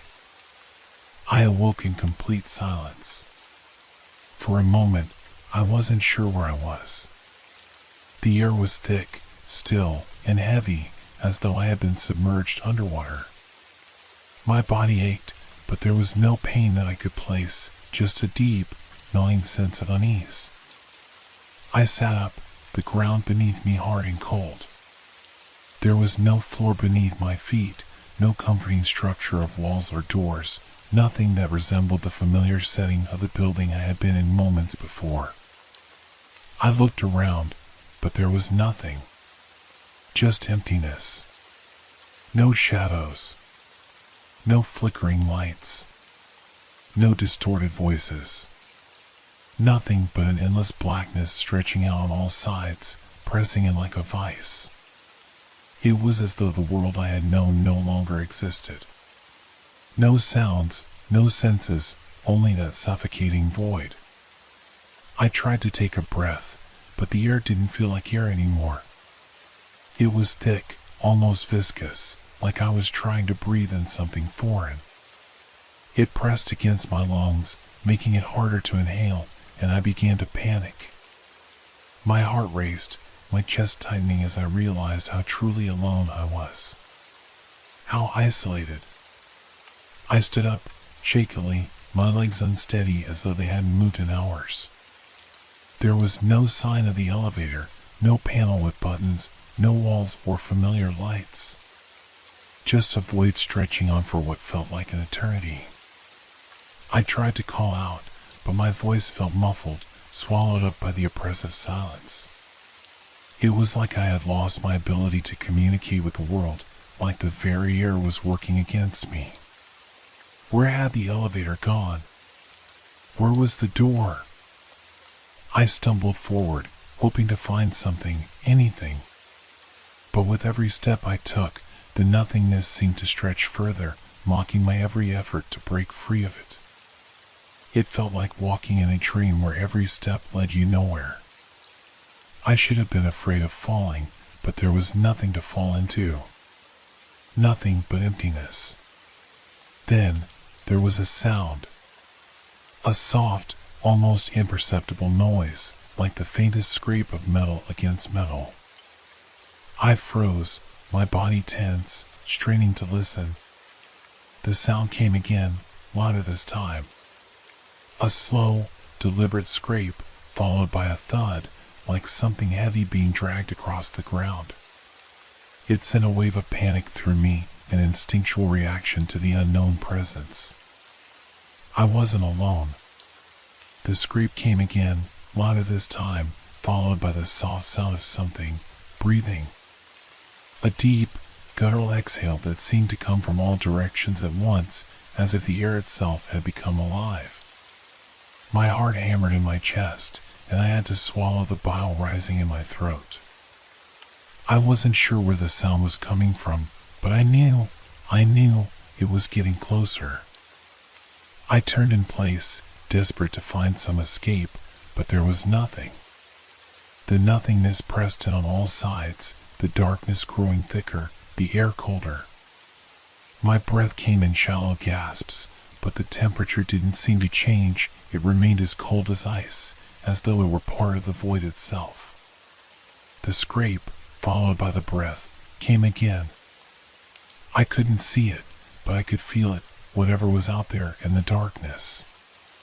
It was close. Too close. I could feel the presence now, the weight of it pressing against me, as if the very space around me had grown heavier, more oppressive. Suddenly, the air grew even colder, the temperature plummeting sharply, and I saw something, a flicker in the darkness. It was brief, barely a flash of movement, but it was enough.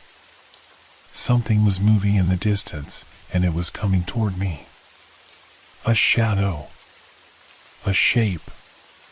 No, not a shape. It was wrong, like a ripple in the fabric of reality itself. It didn't move like a person or any living thing I had ever known. It was fluid, shifting, stretching, like smoke or liquid, but it had form. It was long, towering, its silhouette distorted, its edges constantly changing, like a nightmare made real. The thing let out a low growl. A sound that seemed to reverberate through the very air, making my skin crawl. It wasn't a growl from a creature, it was something deeper. Something older. Something that shouldn't exist in any world I knew. It took a step toward me, and the scrape of its limbs against the nothingness echoed around me like the sound of rusted metal grinding. My legs froze. I couldn't move. I could only stare into the shifting, ever-changing form that was now in front of me, just out of reach. It was almost as if it were made of darkness, that it could bend and twist itself into any shape it wanted. I couldn't make sense of it. I couldn't. My mind wasn't capable of understanding what was standing before me. All I knew was that it was waiting for me. It was watching me. And then it spoke. Not with a voice, but with a feeling. A pull at the deepest part of my mind. You shouldn't have come. The words weren't spoken aloud, but they rang through my head like a bell, vibrating in the very core of my being. The thing's presence was overwhelming, its power suffocating, pushing in from all sides. I couldn't breathe. I couldn't think. It moved again, closer now, the scraping sound drawing nearer, growing louder. I tried to step back, but my legs wouldn't obey. I was trapped. This wasn't just a physical space. It was something worse. A place where the rules didn't apply. Where the normal boundaries of reality were broken, twisted, like the creature in front of me. Then, I saw it. The elevator door. It was standing there, impossibly open, framed in the endless void. It was there, but how? How could it be? My mind reeled as I tried to piece together what was happening. I was still in the elevator. Still trapped. But something had changed. I heard a voice then, one I recognized, my own. It was faint, distant, but unmistakable. Get out. I didn't know if I had time, but I had to try. I had to escape. I had no time to think. The cold air thickened around me, pressing down like a heavy, invisible hand. The creature was still there, but I couldn't focus on it anymore, not with the elevator door standing open, mocking me with the promise of escape. My mind was a blur, half certain that if I didn't move now, I might never get the chance again. I didn't look back. I didn't dare.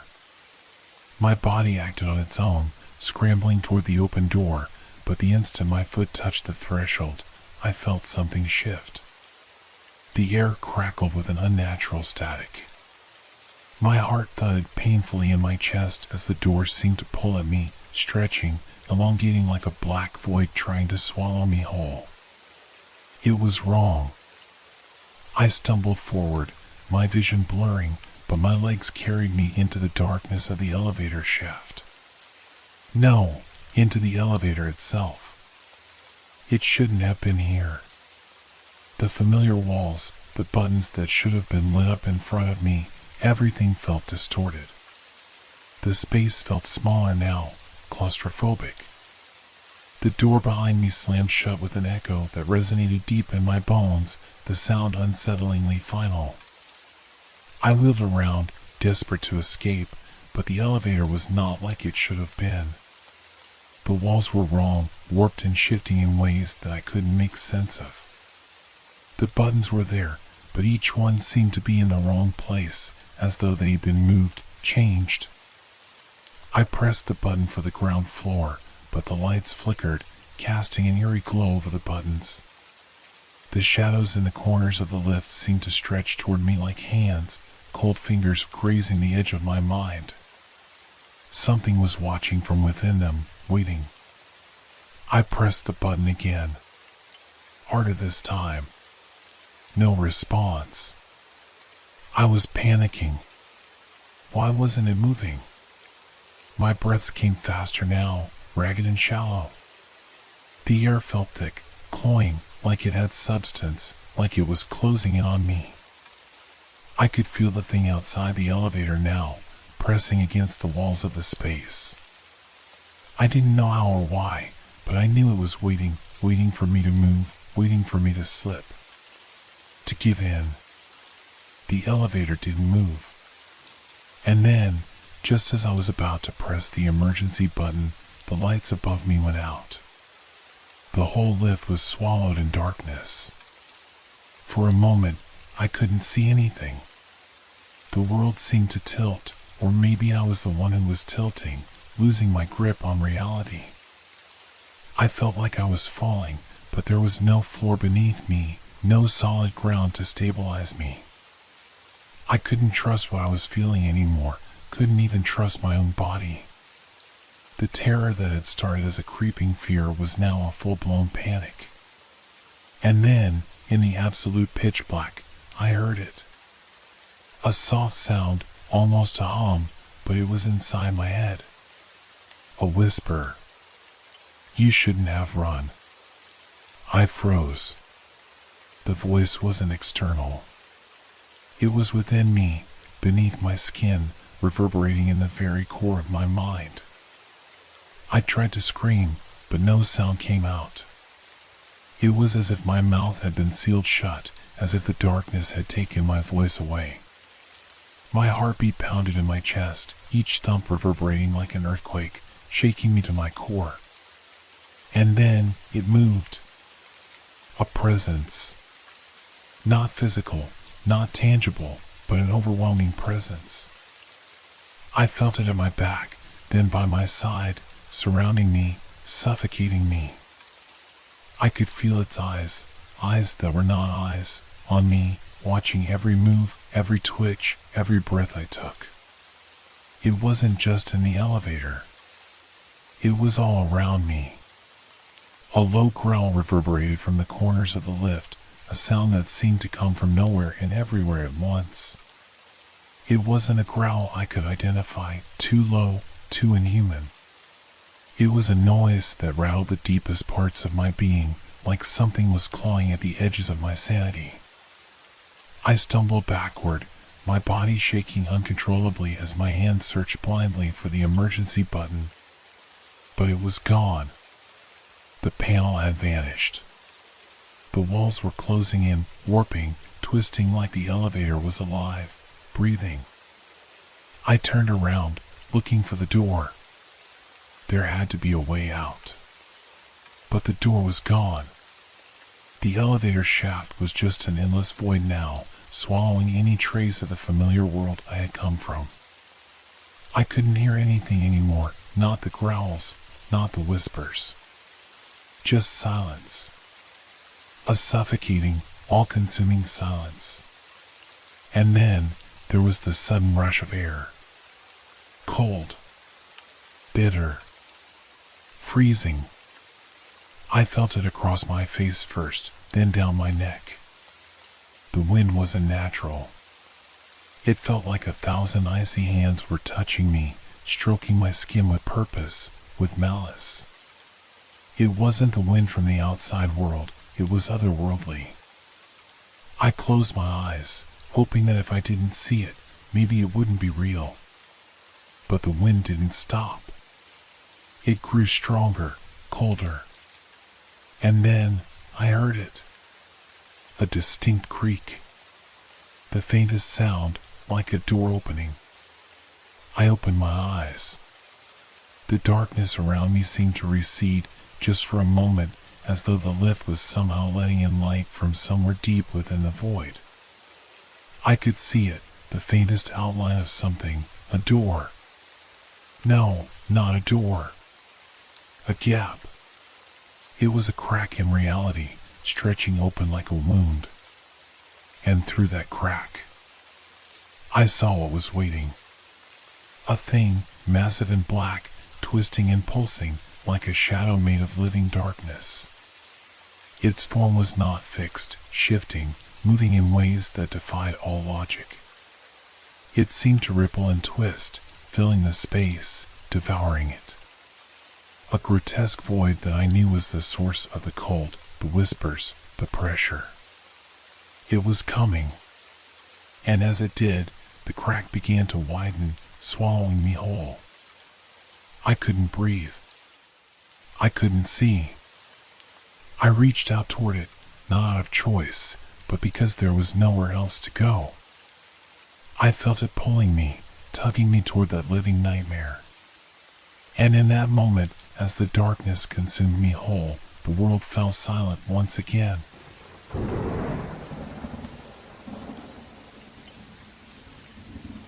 It was just past midnight when I first heard it. The sound of breathing. I had been lying in bed for what seemed like hours, trying to ignore the weight of the silence around me.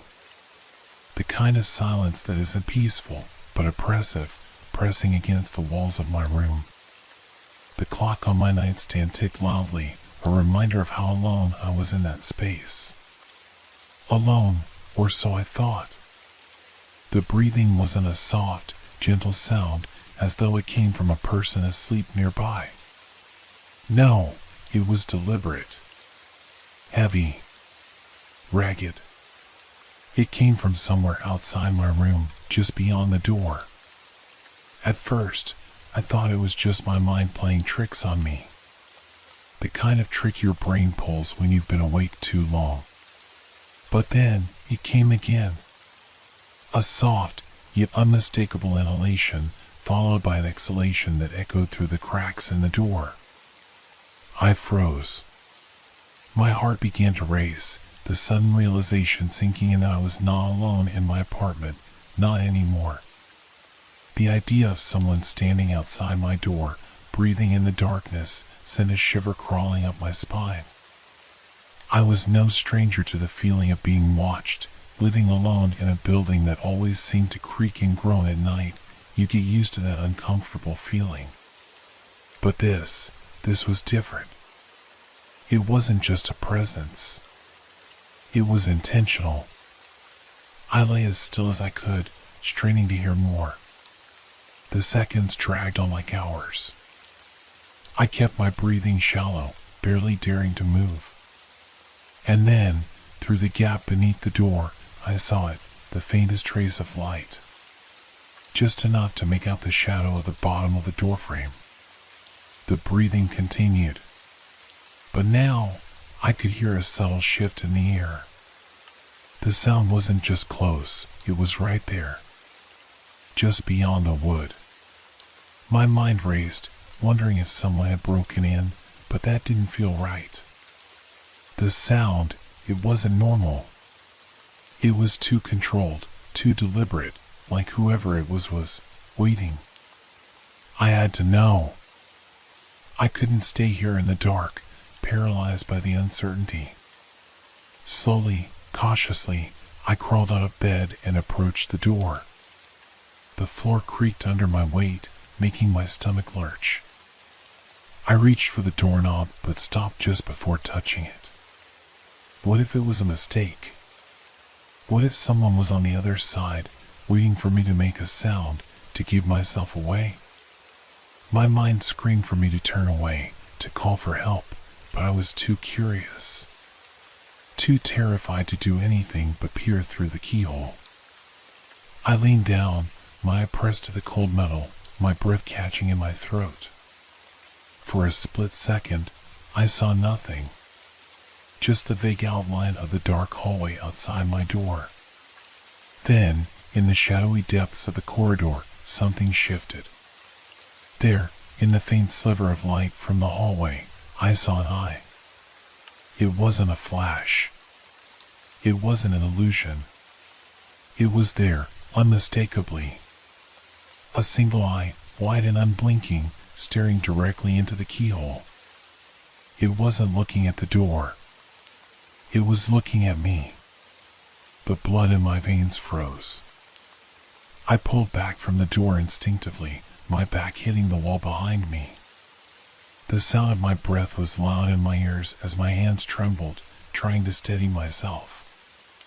Was it human? It didn't look like a normal eye. It was too still, too perfect, and yet, the way it watched me, without blinking, without moving, made my skin crawl. The hairs on the back of my neck stood on end, as though the mere presence of that was enough to strip away my sense of safety. I thought I heard it. A whisper, so soft I could barely make it out. But I did hear it. I see you. The words slithered through the crack, the voice almost too faint to comprehend, but unmistakable in its malicious intent. My entire body locked in terror. I knew then that this wasn't just someone spying on me through the door. This was something else.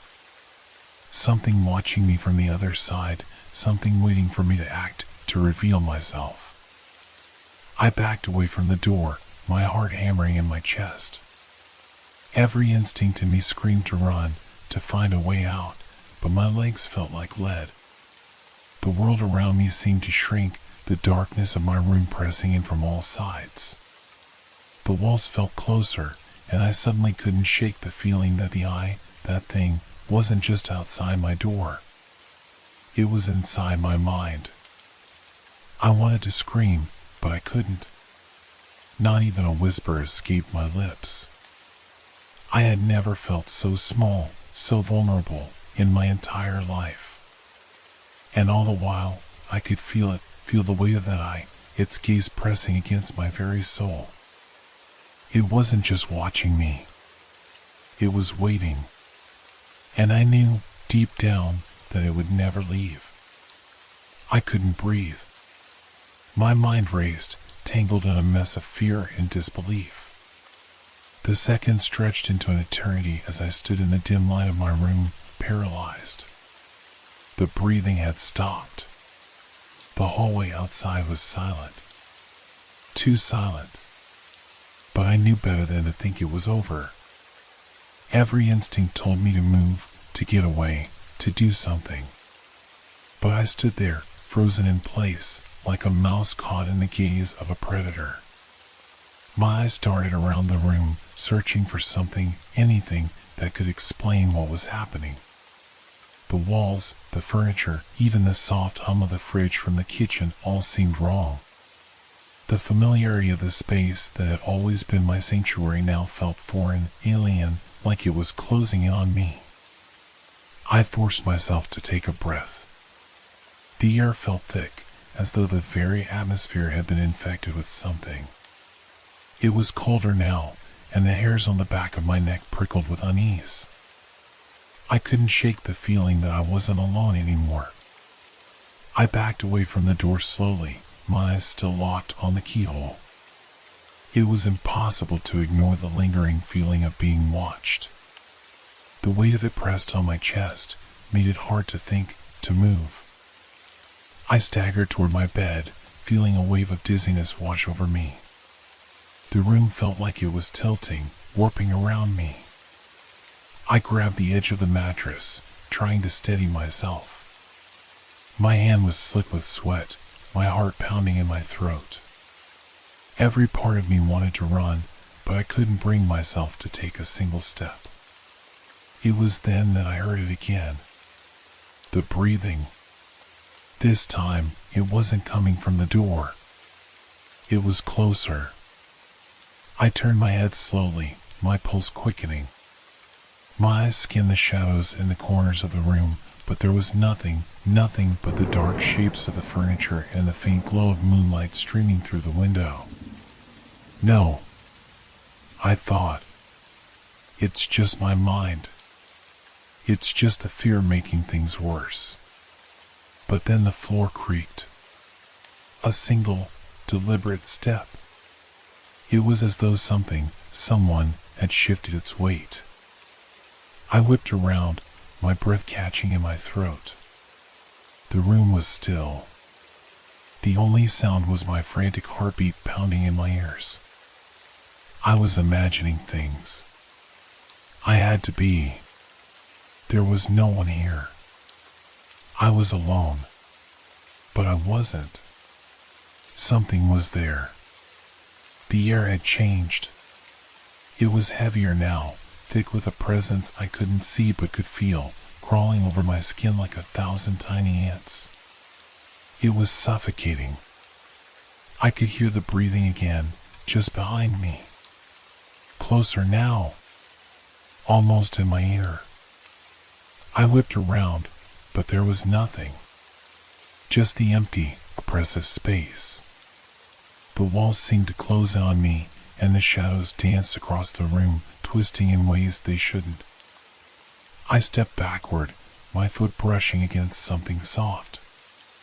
I looked down, startled, and saw my jacket, discarded on the floor. How had it gotten there? I didn't remember dropping it. I hadn't moved in ages. Then, the whisper returned. I see you. It was closer this time. A soft, malicious hiss that came from the corner of the room where the shadows seemed to gather and thicken. My stomach dropped. The voice was wrong. It wasn't a person. It didn't sound human. I bolted for the door, reaching for the handle with trembling hands, only to stop short. The door was locked. I had locked it, hadn't I? But now, as I fumbled with the knob, I realized it wasn't just locked, it was jammed. Stuck, as though something on the other side was pressing against it, keeping me inside. I slammed my shoulder into the door again and again, but it wouldn't budge. The air around me grew colder, and I felt the presence grow stronger. It was behind me now, too close. I could feel it. I could hear its breath, ragged and shallow, coming from the dark corner of the room. Then I saw it. A flicker of movement. A shadow within the shadows. Something tall, slender, unnatural. It moved with an unsettling fluidity, its form almost blending with the darkness, like it was part of it. I couldn't make out details, just the shape of it, stretching toward me, reaching for me. The room felt like it was closing in, the walls pressing inward with a force I couldn't understand. The shadows had taken on a life of their own, swirling around me, their shapes shifting and twisting. The air smelled wrong, acrid and metallic, like something decayed. I couldn't take it anymore. The panic, the suffocating weight of it, the overwhelming fear that something was going to reach out and touch me. I screamed, but the sound never left my throat. It was as though the room itself swallowed it, leaving only the deafening silence behind. And then, just as suddenly as it had come, the presence was gone. I was alone again. The room was still. No sound. No movement. The cold was gone, and the shadows were no longer alive. I stood there, trembling, my chest heaving, trying to make sense of what had just happened. Had it been real? Had I imagined it all? The keyhole, the eye, the breathing, the whisper? I didn't know. I didn't want to know. But one thing was certain. Whatever it was still out there. Watching. Waiting. And it hadn't gone far. The silence stretched around me like a thick, suffocating blanket. It was the kind of silence that wasn't peaceful, but unsettling, like the calm before a storm that never arrived. My heart was still racing in my chest, my hands trembling uncontrollably as I stood frozen, staring at the empty space where the dark presence had been only moments ago. The cold was gone. The oppressive atmosphere that had surrounded me was gone. But I knew it hadn't left. It was still there, watching, waiting. I could feel it. My mind couldn't reconcile what I had just experienced. There was no logical explanation, no reason to justify what had just happened. Yet, deep down, I knew the truth. Something had been in my room with me. And whatever it wasn't human. I forced myself to move, the fear still gnawing at me. I backed away from the door, my fingers brushing over the wall for support as I slowly made my way toward the window. The street outside was dark, silent. No sign of life. No movement, no noise, nothing but the distant hum of the city. But the peaceful view didn't comfort me. It only reminded me of how alone I felt. I stepped closer to the window, trying to peer out into the night, trying to find something to calm my frayed nerves. But nothing made sense. The world outside looked the same, but I knew it wasn't. The shadows were deeper. The night seemed darker. It felt wrong. I turned away from the window and grabbed my phone from the bedside table, hands shaking as I unlocked it. My fingers hovered over the screen, unsure of who I could call, who would believe me if I told them what had just happened. Who could possibly help when the rules of reality seemed to be crumbling around me? I checked the time. 2 a.m. The dead of night. Everyone I knew was sleeping, completely unaware of the terror that had just gripped me. My mind screamed for answers, but there were none. Nothing made sense. Suddenly, I heard it again.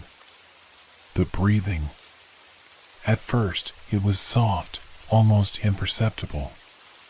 A slow, rhythmic sound that seemed to come from the walls themselves. I froze, my eyes wide as I strained to hear. It wasn't my imagination this time. I could hear it. It was faint but steady, like something, or someone, was breathing just outside my door. I forced myself to move. My legs felt like lead, but I couldn't stay still. I had to know what was out there. I had to confront it, to see what was lurking behind the door. I crept toward the door, my breath shallow and quick. The wooden floorboards creaked underfoot, each sound magnified in the heavy silence. My hand hovered over the doorknob, the same knob that had been jammed only moments ago. But now, it turned easily, with no resistance at all. The door opened with a soft creak. I stepped out into the hallway, my heart pounding, my senses on high alert. The hallway was empty, just like it had been when I first heard the breathing. The dim light from the hallway lamp flickered faintly, casting long, crooked shadows along the walls. I turned my head left and right, searching for any sign of movement, any trace of the presence that had been with me in the room. Nothing. I stepped farther into the hallway, the door to my room left slightly ajar behind me. I could still feel the air inside, heavy with something I couldn't explain, but the hallway felt different. The oppressive atmosphere was gone, replaced by an unsettling emptiness. It was like the house itself was holding its breath, waiting for something to happen. Then I heard it again. The breathing. But this time, it was louder. Closer. I whipped my head around, my pulse spiking, but there was nothing. Just the silence of the house. The air felt colder again, and the hairs on the back of my neck stood on end. The walls seemed to close in on me, the shadows stretching longer, darker. And then I saw it. At the end of the hallway, barely visible in the darkness, there was a figure. A shape, standing perfectly still. I couldn't make out any details, but it was there.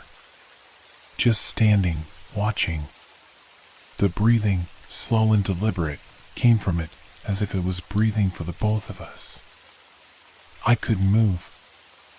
I couldn't scream.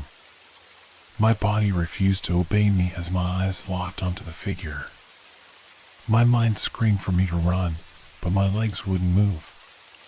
The shape in the darkness took a step forward. And then another. It was coming toward me. In a split second, my body reacted before my mind could process what was happening. I turned and ran back toward my room, slamming the door shut behind me. I locked it. I barricaded it. I pushed the dresser up against the door, my hands shaking as I tried to steady myself. The breathing was louder now.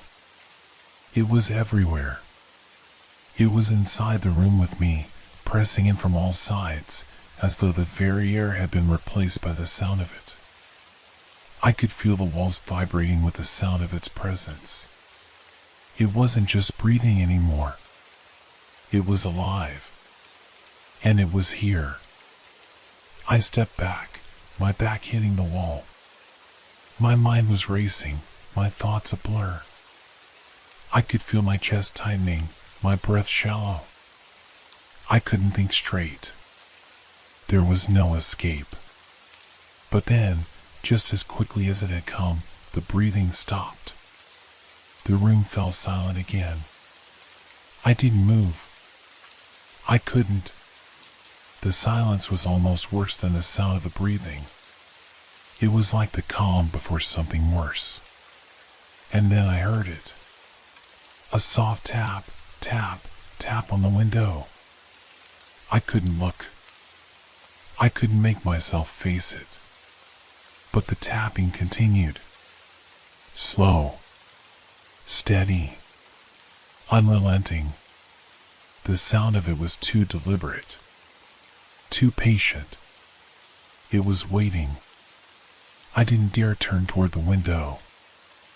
I just stood there, trembling, praying for the morning to come. But I knew deep down that whatever was out there, whatever was watching me, would never leave. It was just getting started. The tapping didn't stop. It was as if the sound had become a part of the very atmosphere, a constant rhythm that echoed in my ears, even when I tried to block it out. I could feel the cold air from the window now, brushing against my skin. The hairs on my arms stood on end as I realized that whatever was outside, it was right there. My breath caught in my throat. I forced myself to move, but every muscle in my body screamed in protest. The sheer terror had paralyzed me. I tried to focus on the room, anything to distract from the window, but the shadows in the corners seemed to stretch and grow, as if they were alive. They were closing in on me, wrapping me in their darkness. The more I focused on them, the more distorted they became, warping in ways that defied logic. The dim light from the hallway lamp flickered, casting long, sharp shadows across the floor and walls, bending the shapes in unnatural ways. Tap. Tap. Tap.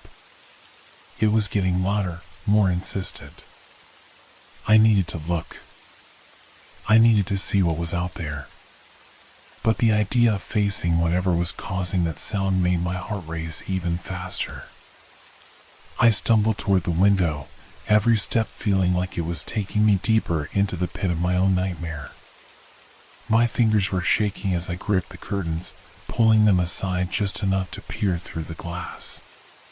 For a moment, there was nothing. Just the blackness of the street outside, the empty road stretching endlessly into the night. My breath was fogging up the glass as I pressed closer, straining my eyes to see.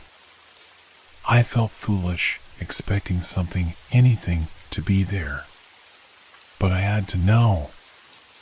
I had to be certain. And then I saw it. It was just a brief flash at first, like a glint of light catching my eye. But it wasn't light. It was something else. Something alive. A shape, a shadow, moving against the darkness of the street. But it wasn't a person, not exactly. It was something inhuman. A dark, fluid mass that slithered along the edge of the window, its form twisting and contorting in ways that made my stomach turn. I couldn't look away, even though every instinct told me to run. To hide. The thing moved closer, its presence growing more oppressive with each passing second. Its edges were undefined, like it was made of shadows that refused to settle into any one shape. I could feel its gaze on me, even though I couldn't see its eyes. There was something terrifying about that, the sense that it was looking at me, even though it had no form. I stumbled back from the window, my legs buckling beneath me as I collapsed onto the floor. My breath was coming in short, sharp gasps, my heart thudding in my chest. The thing outside. It was still there. And I could feel it watching me. Its presence was like a weight pressing down on my very soul. But then, just as suddenly as it had appeared, the tapping stopped. Silence. I dared not move. Every part of me screamed for me to get up, to do something, anything, to escape this nightmare. But I couldn't. The silence was worse than the tapping. It was suffocating, a void that seemed to pull everything into it. The shadows around me grew darker, deeper, and the temperature in the room seemed to drop even further. I knew it was only a matter of time before whatever that thing was returned. It would be back, and when it came, it wouldn't be the same. It would be closer. Closer than ever. My mind was spinning, my thoughts fragmented and incoherent. I had to leave. I had to get out of the house. But where could I go? I was trapped. The fear, the uncertainty, was clawing at me, twisting my insides into knots.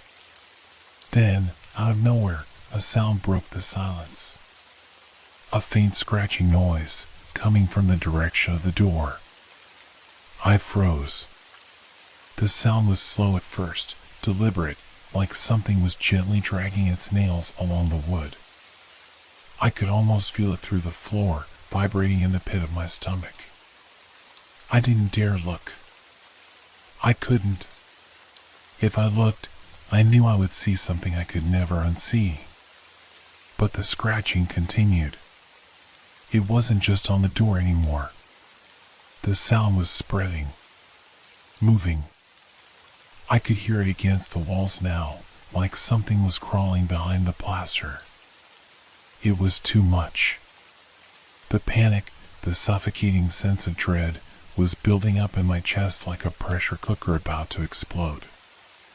I stumbled to my feet, my legs unsteady as I backed away from the door, my hands grasping at anything nearby for support.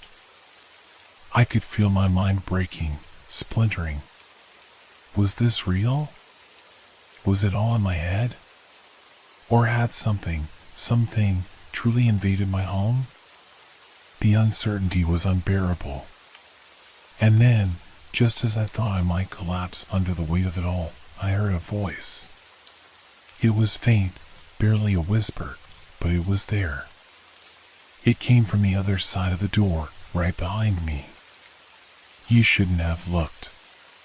The words were so cold, so devoid of emotion, they made my blood run cold. I whirled around, heart pounding in my ears, but there was nothing there. No figure, no shape. Just the empty room, the shadows, and the darkness closing in. The voice had come from somewhere else, somewhere deeper. It wasn't just outside the door. It was in my mind. It was inside me. I bolted toward the window, throwing it open with trembling hands, desperate for air, desperate for anything that wasn't this suffocating nightmare. The cold night air rushed in, but it did nothing to quell the fear burning through my veins. I had to get out. But the voice came again. "You're not leaving." I turned, my eyes wide, searching the room for any sign of movement, but there was nothing. Just shadows. Silent. Watching. And then, in the faintest flicker of light, I saw it. A reflection. In the mirror across the room. A pair of eyes. Watching me. I didn't move. Not even a twitch. My body was frozen in place, my heart hammering in my chest. The mirror had always been there, hanging on the wall like any other mundane object, but now it was different. Now it felt like it had become something else. The reflection, those eyes, were no longer just an image. They were alive. I couldn't see the face clearly. All I could make out were the eyes, dark, wide, and unblinking. They stared at me with a cold, calculating intensity, as if they were waiting for something. Waiting for me. I slowly backed away, step by agonizing step, trying to tear my eyes away from the reflection, but the pull was impossible to resist. The eyes held me captive, and as much as I wanted to look away, as much as my body screamed at me to run, I couldn't. Suddenly, the sound of scratching came again, this time louder, closer. I spun around, my breath catching in my throat, and for a split second, I thought I saw something move out of the corner of my eye. A shadow, slithering across the room like an ink stain spreading over the walls. But when I turned fully to face it, nothing was there. My pulse raced as I pressed my back against the wall. The scratching had stopped, but now there was something else, an eerie silence, so heavy that it felt suffocating. The reflection in the mirror wasn't changing, but I couldn't shake the feeling that it was. That it was waiting for something. The silence stretched on, and I became painfully aware of every single noise around me. The hum of the old fridge in the kitchen. The faint ticking of the clock on the wall. The sound of my own shallow breathing, which felt impossibly loud in the oppressive stillness. Then, the reflection shifted. Not in a way that would be noticeable to anyone else, but I saw it, I felt it. The eyes in the mirror seemed to grow darker, deeper, as if they were drawing me in. It was as though the mirror had become a portal, a gateway to something otherworldly, and those eyes were the key. I reached up instinctively, my hand trembling as it brushed the surface of the mirror. It was cold, colder than the room. And just as my fingers made contact, a shiver ran through me, not just on my skin, but all the way down to my bones. The reflection wasn't just a reflection anymore. It was alive, and it was reaching for me. The eyes in the mirror were no longer just staring, they were moving. The pupils dilated, and something began to form behind them, something I couldn't quite comprehend, something that made my chest tighten in fear. It wasn't human. Whatever it wasn't human. My mind screamed at me to step back, to get away from the mirror, but I was rooted to the spot. The reflection was pulling me in, slowly, inexorably, like a vortex I couldn't escape. And then it spoke. "You looked, now you're mine." The voice, deep, guttural, and wrong, shook me to my core. I wanted to scream, to break free, but no sound would come. My throat was tight, my vision blurred as the room seemed to collapse in on itself. The walls stretched, the shadows reached out like fingers, and the mirror seemed to crack open, revealing a dark void behind it, a void that was waiting for me. The air turned cold again, much colder than before, and the temperature in the room dropped so quickly that I could see my breath condense in the air. I stumbled backward, my legs giving way beneath me, and I collapsed to the floor with a thud. But I couldn't look away. The mirror, the reflection, it was alive. It was no longer just glass. It had become something more. Something alive, something that watched. The eyes grew larger, more intense, and they were no longer alone. Shapes began to emerge from the dark void behind them, twisted, contorted figures that seemed to writhe and stretch, their forms impossible to comprehend. It was as though the reflection had taken on a life of its own, pulling every dark thought, every shadow in my mind into itself, becoming something far worse than a mere reflection. I scrambled to my feet, my eyes locked on the mirror as if by some twisted force. I tried to move, to break free, but it was as if the space around me had been warped, bent out of shape. The room was no longer a room. The walls seemed to be closing in, and the floor beneath me felt as though it was shifting, moving. The air was thick with a presence, a malevolent weight that pressed down on me, suffocating me. My hand brushed against the doorframe, and in a sudden rush of panic, I grabbed for the handle. I yanked it open, not caring what was on the other side, but the moment I stepped into the hallway, I felt the cold breath of the thing behind me. The sound of someone moving quickly, just behind my ear, was enough to make me freeze in place. I dared to glance over my shoulder. The mirror was gone. The wall was just a wall again. But the silence felt worse than the noise had. It felt like the thing that had been in the mirror was now here, following me, watching me. And the whisper came again. "You can't run from me." I ran. Through the hallway, past the darkened rooms, not stopping, not looking back.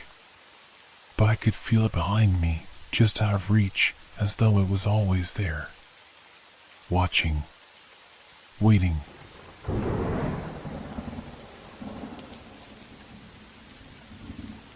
I had never been one to believe in things I couldn't explain. But now, as I sat in my small, quiet house, listening to the soft murmur of voices coming from the living room, I found myself questioning everything. It was just past midnight, and I had been sitting at my desk, staring at a blank screen, unable to focus. I'd been living alone for months now. The silence had become my constant companion, comforting at first, but now it was suffocating. I couldn't shake the feeling that I wasn't truly alone.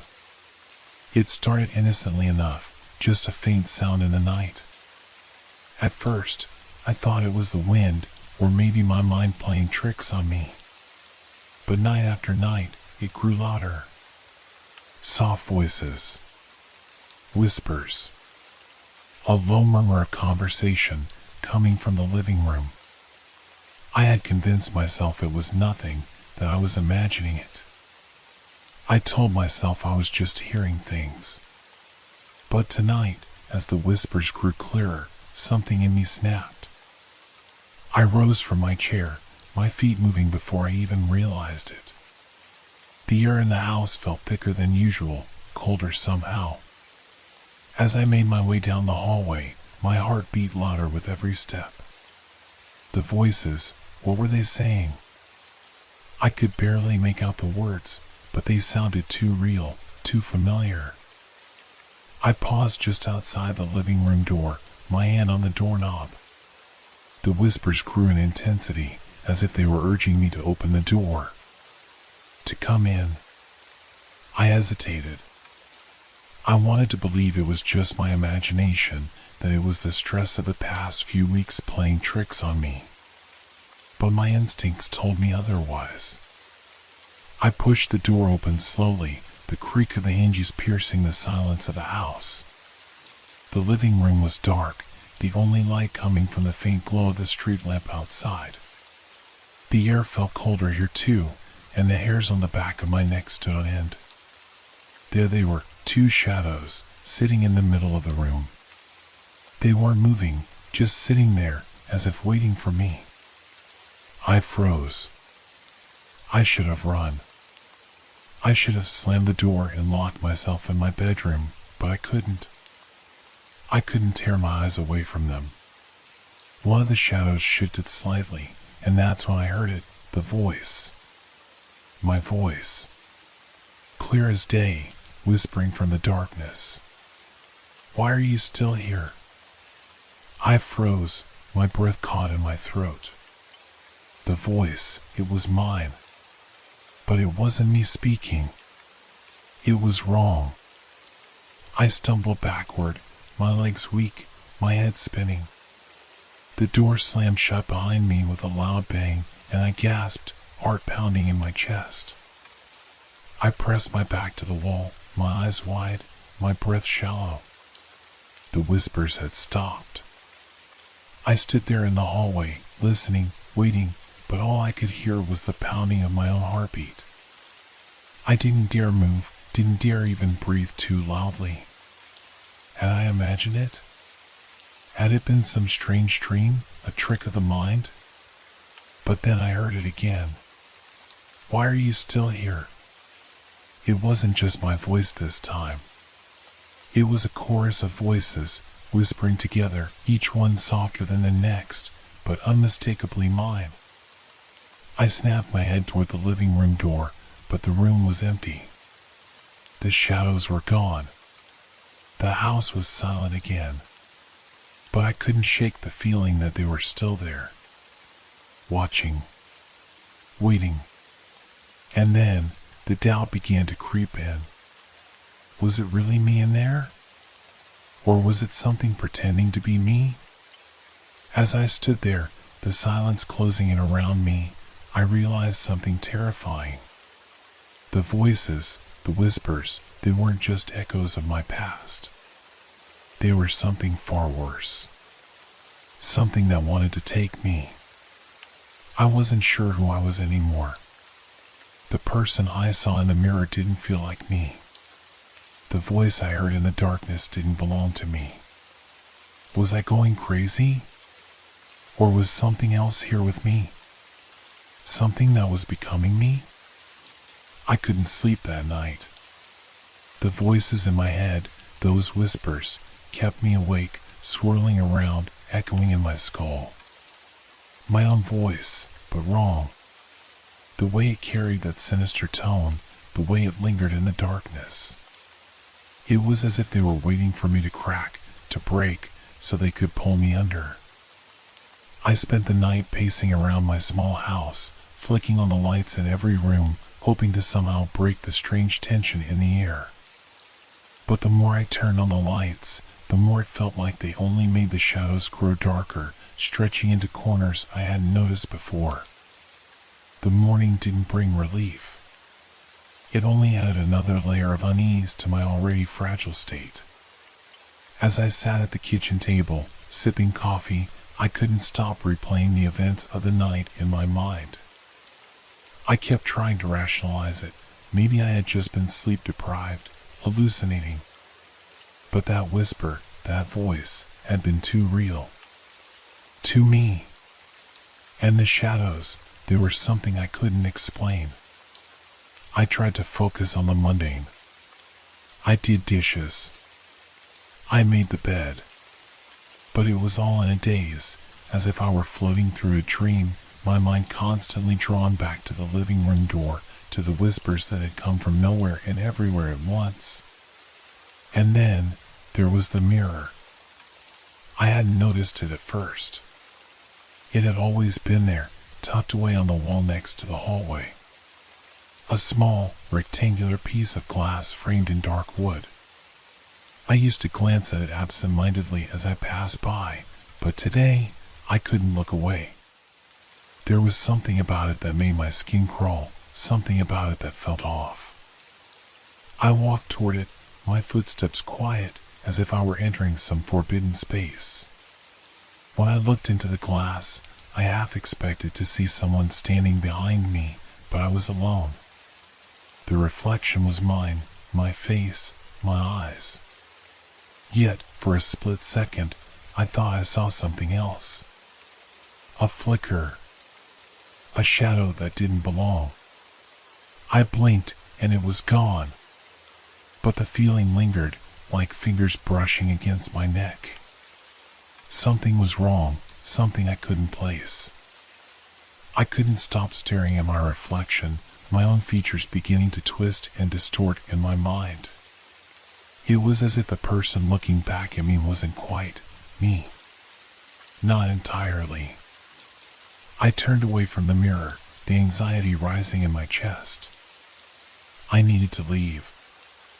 I needed to get out of the house. But I couldn't bring myself to move. The thought of leaving felt like surrendering to the voices that had been haunting me, surrendering to the part of me that was slipping away. That's when I heard it again. A whisper. Soft, almost a breath against my ear. It's just you and me now. I froze. My heart skipped a beat and my body went rigid.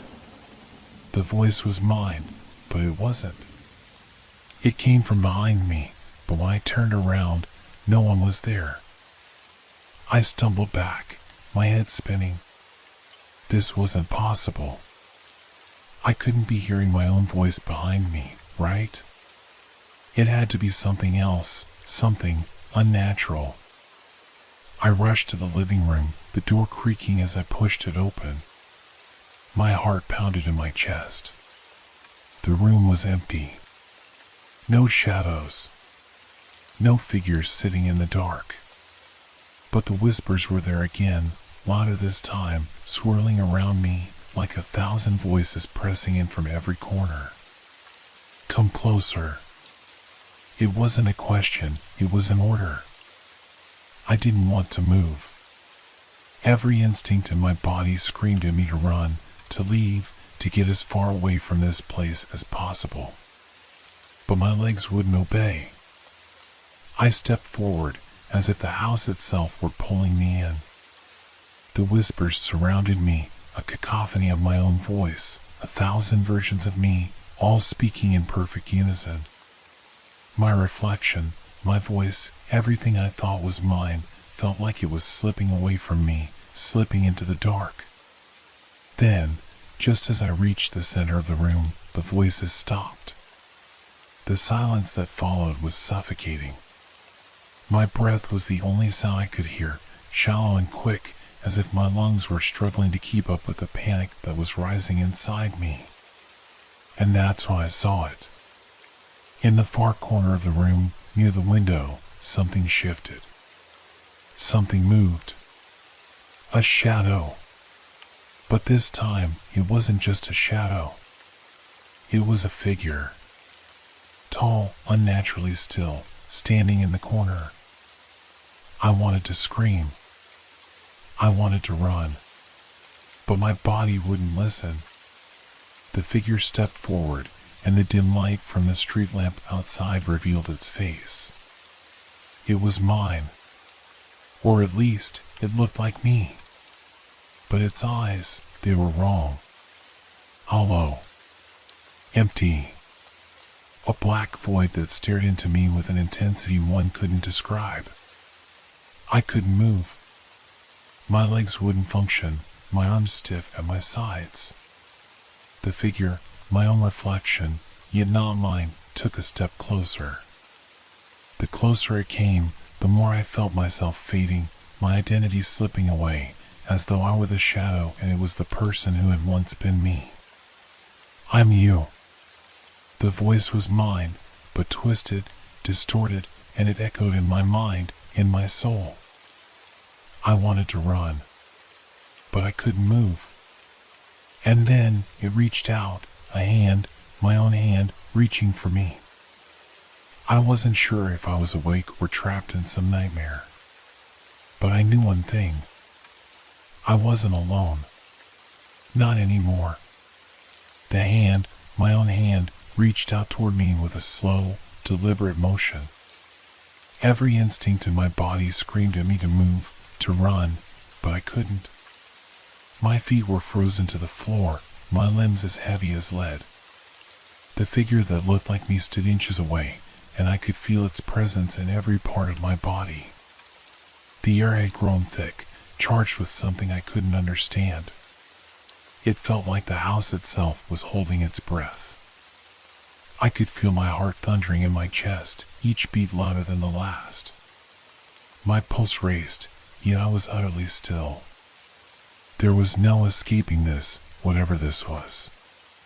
The figure, this dark, distorted version of me, reached out further, and I felt my breath catch in my throat as its fingers brushed against my skin.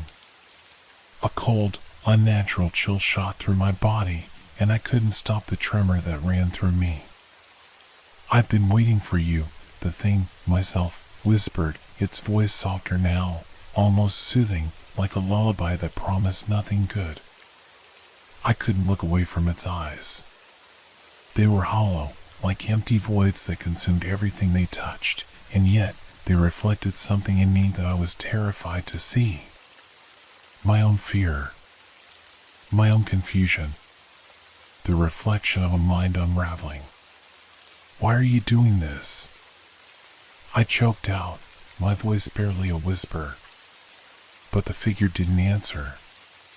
Instead, it smiled, a slow, creeping smile that seemed too wide for its face, like a grotesque mask trying to hide something worse underneath.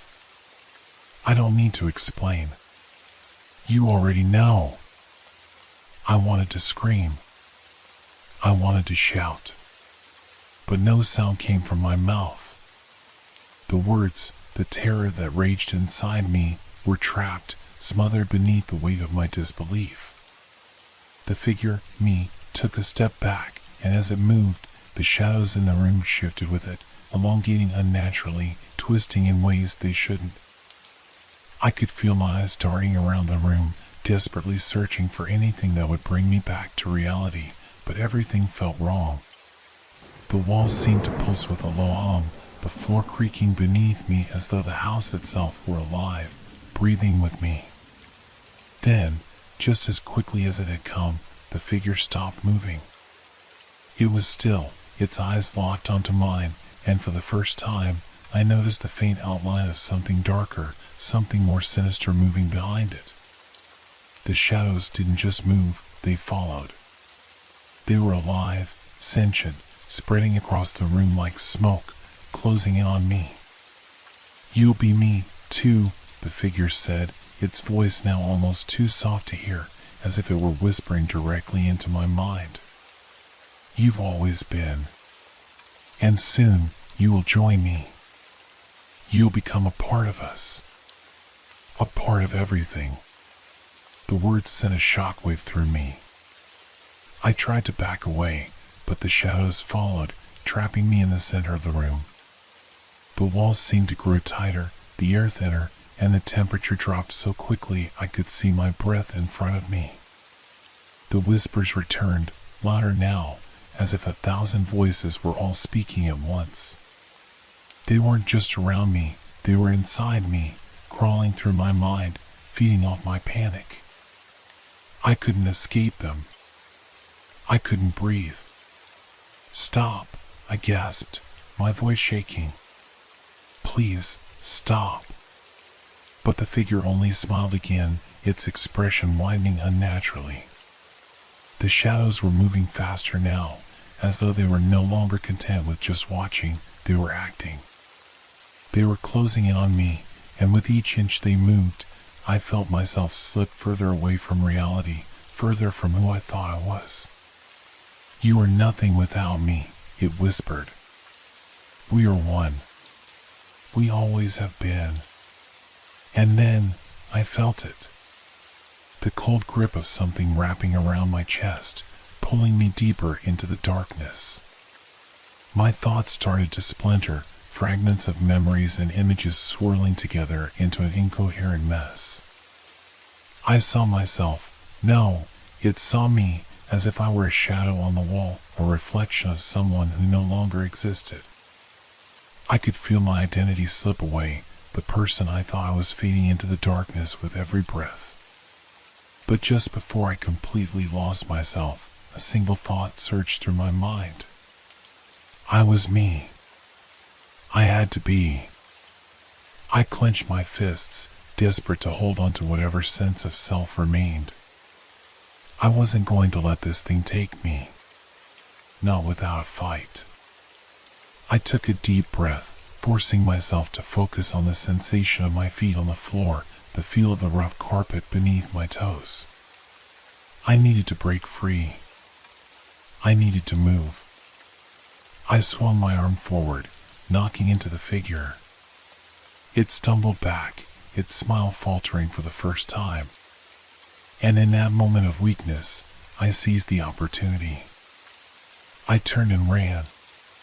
My legs felt like jelly, my body moving on instinct rather than reason. But I didn't care. I had to get out of there.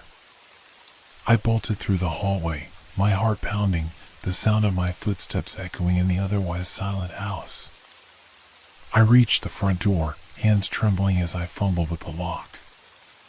I yanked it open, the cool night air rushing in like a blast of fresh air. But before I could step outside, I heard it again. That voice. You can't run from yourself. I didn't look back. I couldn't afford to. I ran into the night, the dark sky stretching out before me, offering no comfort, no relief. The house loomed behind me, its windows dark and empty, just like me. I didn't know what I was running from, or even if I was truly running away from anything at all. But I knew one thing, whatever that thing was, it had followed me. It was inside me now. And no matter how far I ran, it would always be there. Waiting. Whispering. Waiting for me to become it. The night air hit me like a slap in the face, cold and biting, but it didn't matter. I didn't feel the chill, not really. I felt numb. My breath came in ragged gasps as I stumbled away from the house, not caring where I was going. My eyes darted from one shadow to another, searching, always searching for the thing that was following me. That thing that was me. I didn't know how long I'd been running. It felt like hours, but the world around me hadn't changed. The same streets, the same buildings, the same silence. Nothing moved. No one was around. It was as though the world had abandoned me, like I was the only person left in existence. I stopped suddenly, the sound of my heart pounding in my ears. I had to slow down. My body was trembling, but I couldn't stop it. I pressed my back against the cold stone of a nearby building, trying to catch my breath. But the whispers didn't stop. They were still inside my head, swirling around in a chaotic frenzy, like voices locked in a cage just waiting to break free. I couldn't escape them. I couldn't escape myself. You can't run, you know, the voice whispered, so close I thought I might choke on it. I'm always with you. I squeezed my eyes shut, trying to block out the words, but they were relentless. They crept into every corner of my mind, filling the spaces where my thoughts used to be. But as I stood there, shivering and gasping for air, something else changed. The whispers, they started to become clearer. More distinct. It wasn't just the voice of the thing that looked like me anymore. It was my own voice. But twisted. Broken. Fragmented. Hear me, it said. You can't escape. We are one. I staggered forward, almost tripping over my own feet. My mind was spiraling. The world around me felt like it was closing in, the streetlights casting long, distorted shadows that seemed to stretch out of the ground like arms reaching for me. I didn't know what to do anymore. The streets should have felt familiar, but everything looked alien. The buildings, the sidewalk, it was all distorted, bending in on itself, warping into something grotesque. My reflection in the storefront windows was there, but it wasn't mine. Not entirely. My face seemed to flicker, shifting like an image trying to settle, but failing. I ran again, not sure where I was going, just knowing that I had to keep moving. Eventually, I found myself in front of an alley, dark and narrow, the shadows pooling at the far end. There was a sense of foreboding that hung over it, like something else was waiting there. Something I couldn't see, but could feel. The air was thick, damp with the smell of decay. But I had no choice. I couldn't go back to the house. I couldn't go anywhere familiar. I stepped into the alley, my footsteps muted by the wet ground. The silence was suffocating, heavier than it had been in the house. It pressed in on me, making every breath feel like a struggle. And then, the whispers returned. "You're not alone," they hissed. "We're always here." I froze, my heart skidding to a halt. My breath was ragged, but I couldn't move. Not alone? I didn't understand. The alley was empty. It was just me, my shaking body, and the darkness closing in around me. But then, I heard it. A faint rustling sound from deeper in the alley. At first, I thought it was just the wind, but it came again. And again. I stepped forward, my body moving on its own, as though it was being pulled by something I couldn't see. The rustling grew louder, more frantic, like something was moving in the shadows, trying to break free. My pulse quickened. Then, from the corner of my eye, I saw it. A figure, barely visible in the dark, standing motionless in the alley. It was tall, just like the thing I had seen before, my reflection, my twisted self. But this time, there was something different about it. It wasn't exactly me. It wasn't just the same thing I had seen in the house. It was moving. The shadowy figure took a step toward me, slow and deliberate, its outline shifting, its features indistinct. And as it moved, I felt it. The coldness that spread from its presence, seeping into my bones, making every part of me ache. I didn't want to turn around. I didn't want to face it. But I had no choice. My legs were frozen, my mind reeling. The figure stepped forward again, and this time I saw it clearly. The same hollow eyes. The same twisted, mocking smile. And then, just like before, it spoke. "You can't hide from me, not forever. I am you. And you are me." I couldn't breathe. The darkness around me seemed to grow, swallowing everything whole. My heart pounded so loudly that it drowned out everything else. I was trapped. I had nowhere left to run. And just as the figure reached out for me, I heard it again. A voice. My voice. Only this time, it wasn't a whisper. It was a scream. But it wasn't my scream. It was his scream. The scream of the thing that had taken my place. The thing that had become me. And then, the world went black. I woke up in darkness. Complete and utter darkness. For a moment, I thought I was still dreaming, floating somewhere between sleep and reality. But my senses quickly betrayed me. The cold, hard surface beneath me was real. The sharp, damp smell of the alleyway lingered in the air, choking me, suffocating me with its heaviness. My lungs burned as I gasped for air, but it felt like I was inhaling smoke, or worse, nothing at all. I tried to move, but my body felt sluggish. I was lying on something cold, smooth, like stone or concrete. Slowly, I managed to push myself upright, my hands scraping against the rough surface beneath me. My heart pounded in my chest, and I could feel a cold sweat beating on my skin. The silence was oppressive, the kind that felt unnatural, like the world was holding its breath. "Where am I?" I whispered to myself, my voice sounding thin, distant. It wasn't like the calm of night anymore. It was wrong. The air was dense, like it was pressing in on me from all sides, suffocating me, making it impossible to think clearly. I couldn't even hear the usual hum of distant traffic or the occasional rustle of leaves. It was as if the entire world had stopped, as if nothing existed beyond this suffocating void. My thoughts were still scrambled from what had just happened. The figure, that thing, the twisted reflection of myself. It had reached for me, and then everything went black. What had happened? Had I lost consciousness? Was I still dreaming?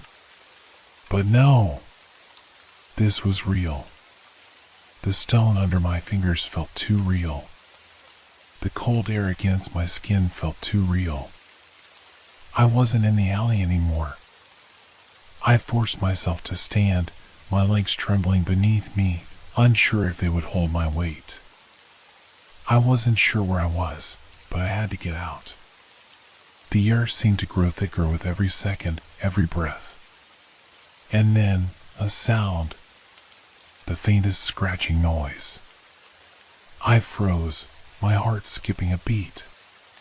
My instinct screamed at me to run, but I couldn't move. I couldn't breathe. The scratching grew louder, more distinct. It wasn't coming from the ground. No, it was above me, above, on the walls. I looked up, squinting into the darkness. There, just at the edge of my vision, I saw something moving. A shape. Dark. Twisting. I blinked, and the shape was gone. But I could still feel it. The presence, something that wasn't supposed to be here. A presence that was watching me. I took a slow, cautious step forward, my hands trembling as they brushed against the cold stone walls around me. The place felt like a labyrinth, a maze without end. The air was thick with the smell of rot and decay, like it had been abandoned for years, yet there was something off about it. It wasn't just the stale air, it was as if the place itself was alive, breathing, shifting. And every part of me screamed to leave, to escape, but the deeper I went, the more I felt, drawn in. Suddenly, the scratching stopped. I held my breath. The silence was unbearable. Then, the whispering started. That familiar sound, low and hushed, curling around my ears like tendrils of smoke. At first, I thought it was just my mind playing tricks on me. But then, it grew louder. I could hear it now, distinct. The whispers weren't just one voice anymore. There were many voices, overlapping, blending together. Some of them were so familiar. They were me. I heard myself calling out, asking questions, pleading. But I knew, deep down, that it wasn't me anymore. You can't escape. You're already here. I recoiled, my pulse hammering. The sound, it was everywhere. The walls. The air. My skin. It felt like it was crawling underneath my flesh, pushing and pulling at the edges of my mind. And then, out of the darkness, I saw it again. The figure. It stepped forward, emerging from the shadows like it had been waiting for me. Its form flickered, almost like it was a reflection in a cracked mirror, twisting and distorting with every movement. It was me, but not. The hollow eyes, the twisted mouth, that mocking smile. It stood just a few feet away, so close that I could hear its breath, shallow and cold. "You think you can outrun me?" it whispered, its voice thick with derision. You are me. You always have been. I stepped back, my legs shaking, but the creature followed, moving with a slow, deliberate pace, each step echoing like the ticking of a clock in my skull. No, I muttered, my voice cracking, my hands raised as if I could push it away. No, you're not real. This isn't real. But even as I spoke, I felt it, the truth sinking in. It wasn't just a reflection. It wasn't just a shadow. It was me. A twisted, warped version of who I was, a thing that had been lurking in the corners of my mind all along, waiting for the right moment to step out.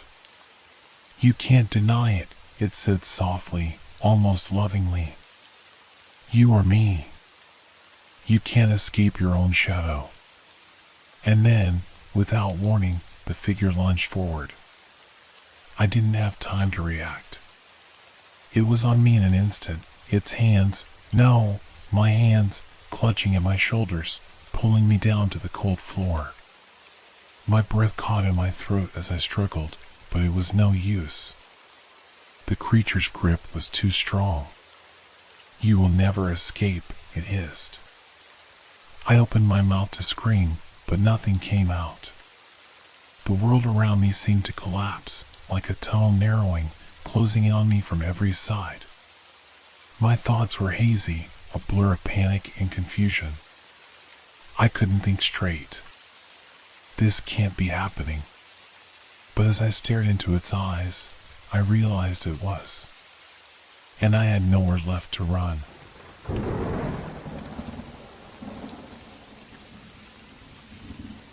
I didn't want to believe it at first. It seemed too impossible, too unreal. But the more I thought about it, the less I could shake the feeling that something wasn't right. It all started when I was scrolling through my phone, aimlessly swiping past old messages, forgotten pictures, and apps I rarely used. My thumb hovered over a photo I didn't remember taking. It was a shot of my own backyard, taken from my living room window. I frowned, tapping on the image, expecting it to be one of the random photos I sometimes snap when I'm too bored or too tired to do anything else. But this photo, it didn't look right. There, standing just outside the yard, was a dark figure. A silhouette, tall and unnerving, standing motionless near the corner of the house. The figure was so faint at first, barely noticeable, but the more I stared at it, the more it seemed to move within the image. A shiver ran down my spine as I zoomed in on the photo. The figure didn't have any clear features. It was just a shadow, an absence of light. But it was unmistakably there, standing just a few feet from my window. I hadn't taken the picture. I never went to the window, let alone pulled out my phone to snap anything. But the timestamp on the photo told me it had been taken just hours before, long after I had gone to bed. The strangest part? There was no sign of the figure outside when I looked at the photo again. I hadn't heard any sounds, hadn't seen any unusual shadows. I stared at it for longer than I should have. The more I looked, the more I convinced myself that it was just a trick of the light. Maybe it was just a smudge on the glass. Or my imagination. But there was a part of me that I knew something wasn't right. I walked over to the window, half expecting to see nothing but the empty backyard.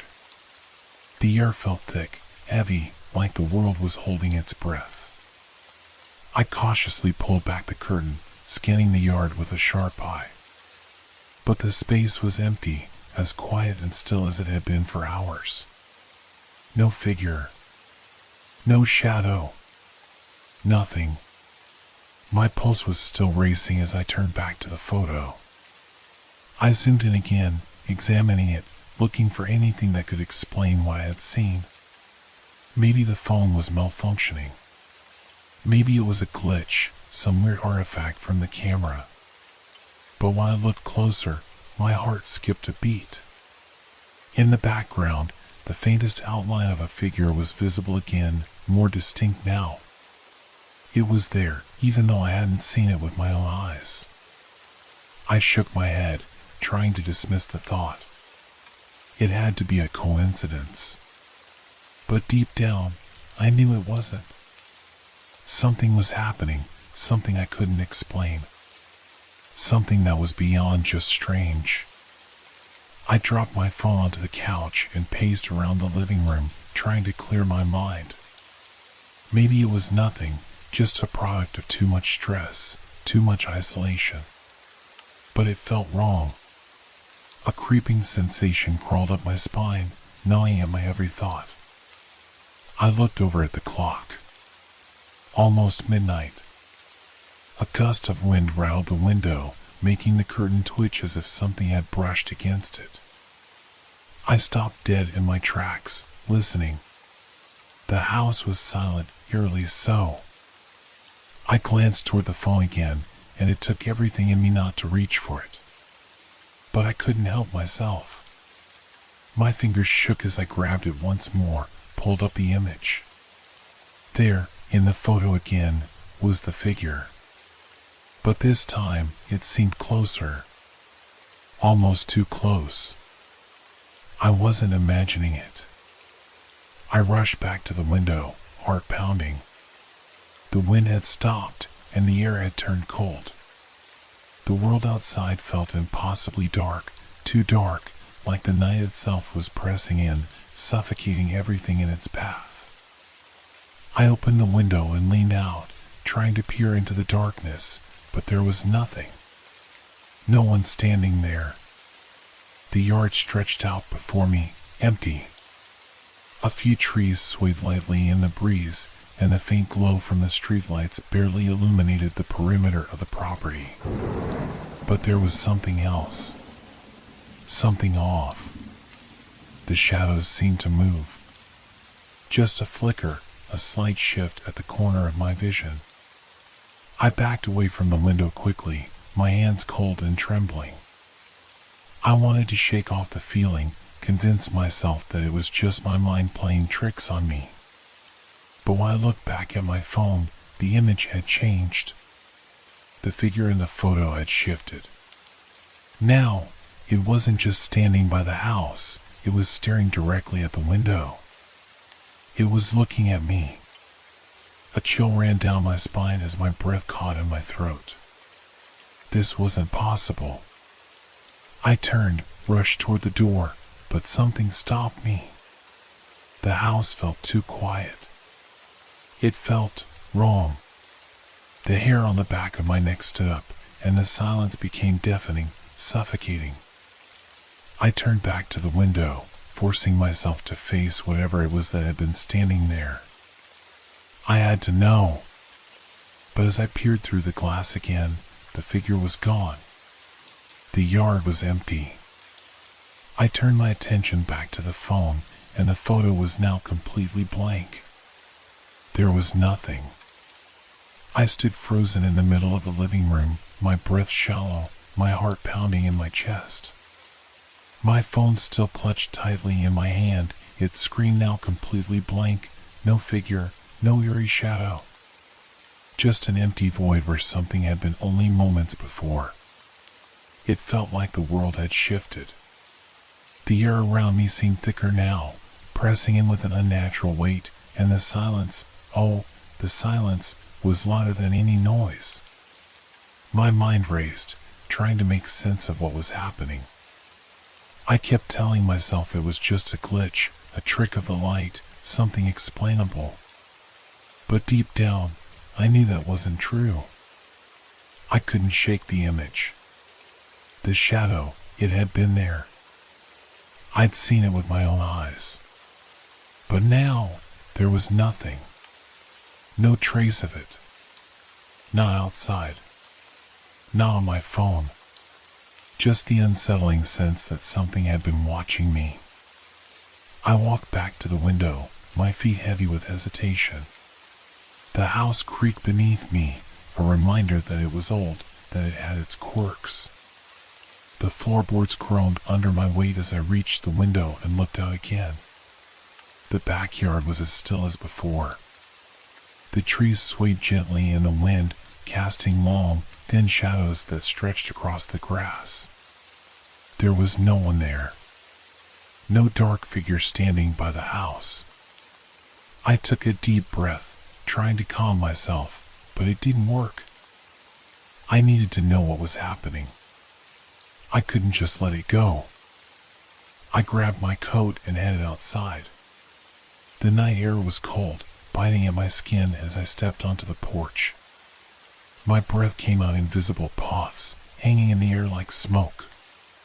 The yard stretched out before me, dark and quiet. No lights from neighbors, no distant hum of traffic. Just the vast, oppressive silence of the night. I moved cautiously, walking toward the corner of the house where the figure had been. Each step felt heavy, like I was moving through molasses. The shadows seemed to grow deeper, wrapping around me as I approached the spot where I'd seen the figure in the photo. Nothing. I crouched down, inspecting the ground, hoping to find something, anything, that would explain what I had seen. My fingers brushed the grass, damp with the remnants of dew, but there was no sign of any disturbance. No footprints. No broken branches. It was as if the figure had never been there. A flicker of doubt crept into my mind. Maybe I had imagined it all. Maybe it was just a product of too many late nights, too much stress. But no! I knew what I had seen. The image on my phone had been real. Suddenly, a rustling sound broke through the silence. My heart skipped a beat. I froze, listening intently. It was faint at first, just a soft shuffle, like something or someone moving through the yard. I spun around, my breath catching in my throat. There was nothing.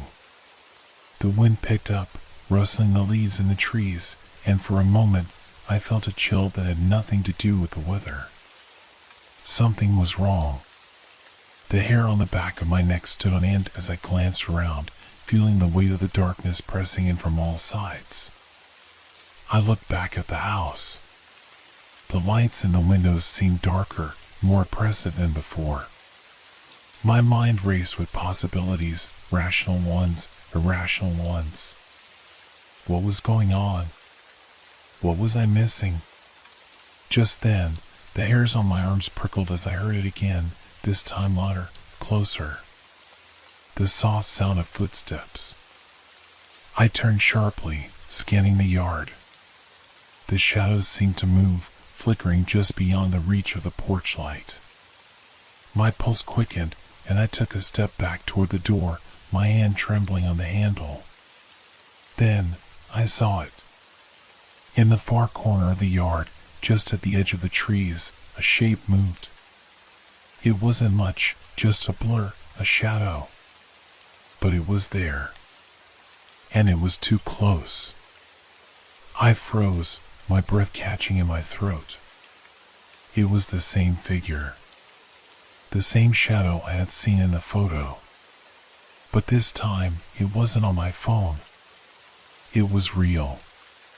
And it was right there. I could barely make out the outline of the figure, but I knew it was watching me. There was no mistaking it. I had to get inside.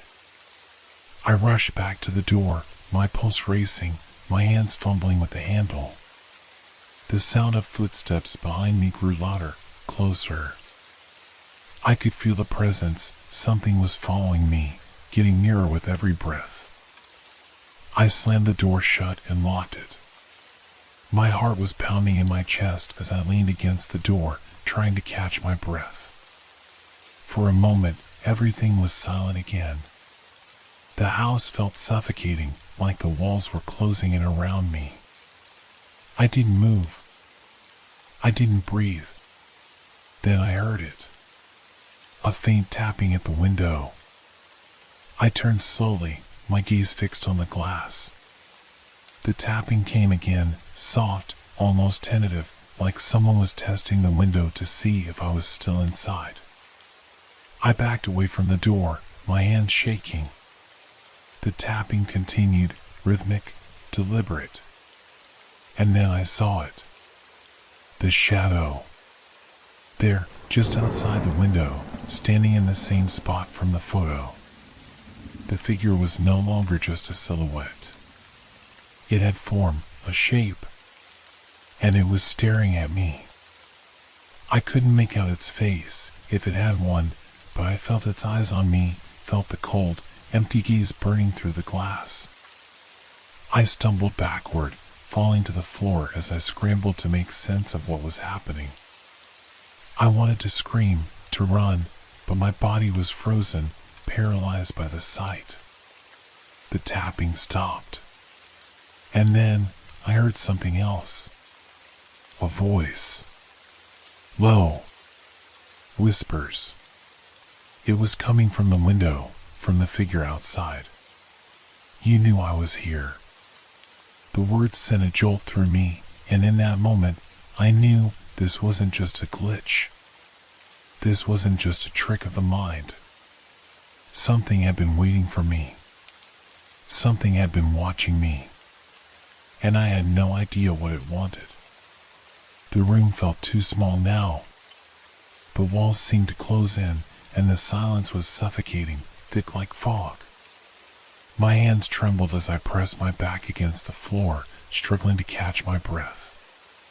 The words from outside, the whisper, still echoed in my mind. You knew I was here. I couldn't think. Couldn't breathe. I wanted to scream, but my throat was too tight. The figure, standing just outside the window, was still there. I could feel its presence through the glass. Even though I couldn't see its face, I knew it was staring at me, waiting. I forced myself to my feet, stumbling slightly as my legs barely supported me. I backed away from the window, my eyes never leaving the dark shape outside. It hadn't moved, but I knew it was still there. I had to do something. I couldn't just stay here, paralyzed by fear. I glanced around the room, my heart racing as I searched for any sign of safety. But it was all too familiar. The furniture, the clock ticking loudly on the wall, the shadows cast by the dim light. Everything was so normal, so ordinary. Yet nothing felt right anymore. I turned towards the hallway. The front door was locked, but the back door, was it locked? The thought sent a cold shiver down my spine. I had to check. I rushed down the hallway, my feet slapping against the floor. The sound was deafening in the quiet house. When I reached the back door, I didn't hesitate. My hand shot out to the knob, but it didn't turn. I pulled again, harder, but the door stayed shut. It was locked. Relief flooded me, but only for a moment. The tapping had stopped, but the air still felt heavy. I could feel something pressing in on me. The house wasn't just silent, it was holding its breath, waiting for something to happen. The phone. I needed to check my phone again. Maybe there was something there, some clue, some answer. Maybe I had missed something. I rushed back to the living room, where my phone still lay on the floor. It was silent now, but the screen had flickered for a moment before I picked it up. I didn't remember unlocking it, but somehow it was on, and the picture was still there, frozen in time, with the figure standing outside. I stared at the photo again. There it was, just as clear as before. The dark figure, almost blending into the shadows of the yard. Its outline was unearthingly sharp against the pale moonlight. But something was different. The photo had changed. At the bottom of the image, something new had appeared. A message. I'm inside. The blood drained from my face. The words seemed to pulse on the screen like they were alive. I blinked hard, trying to make sense of it. But it didn't change. It was there, clear as day. My heart skipped a beat and I felt the room spin. Inside, the figure was still outside. I had seen it. I knew it was still there. But now, it was saying it was inside. Was this some sick joke? Some twisted prank? I heard a creak. A sound from above. My eyes shot up toward the ceiling. The floorboards above me groaned as if something or someone was moving around in the upstairs hallway. I held my breath, straining to listen. Another creak. Then a thud. It was getting closer. I turned back to the window, my eyes searching the darkness outside, but the figure was gone. There was no shadow. No movement. The yard was empty. But I knew it hadn't gone far. It was out there. Watching. Waiting. My hand shook as I reached for the phone again, desperate to find some explanation, anything to make sense of what was happening.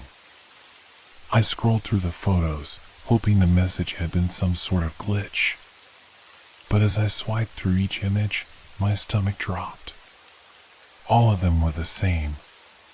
Each one showed the same figure, standing in different parts of my yard, closer each time, more defined.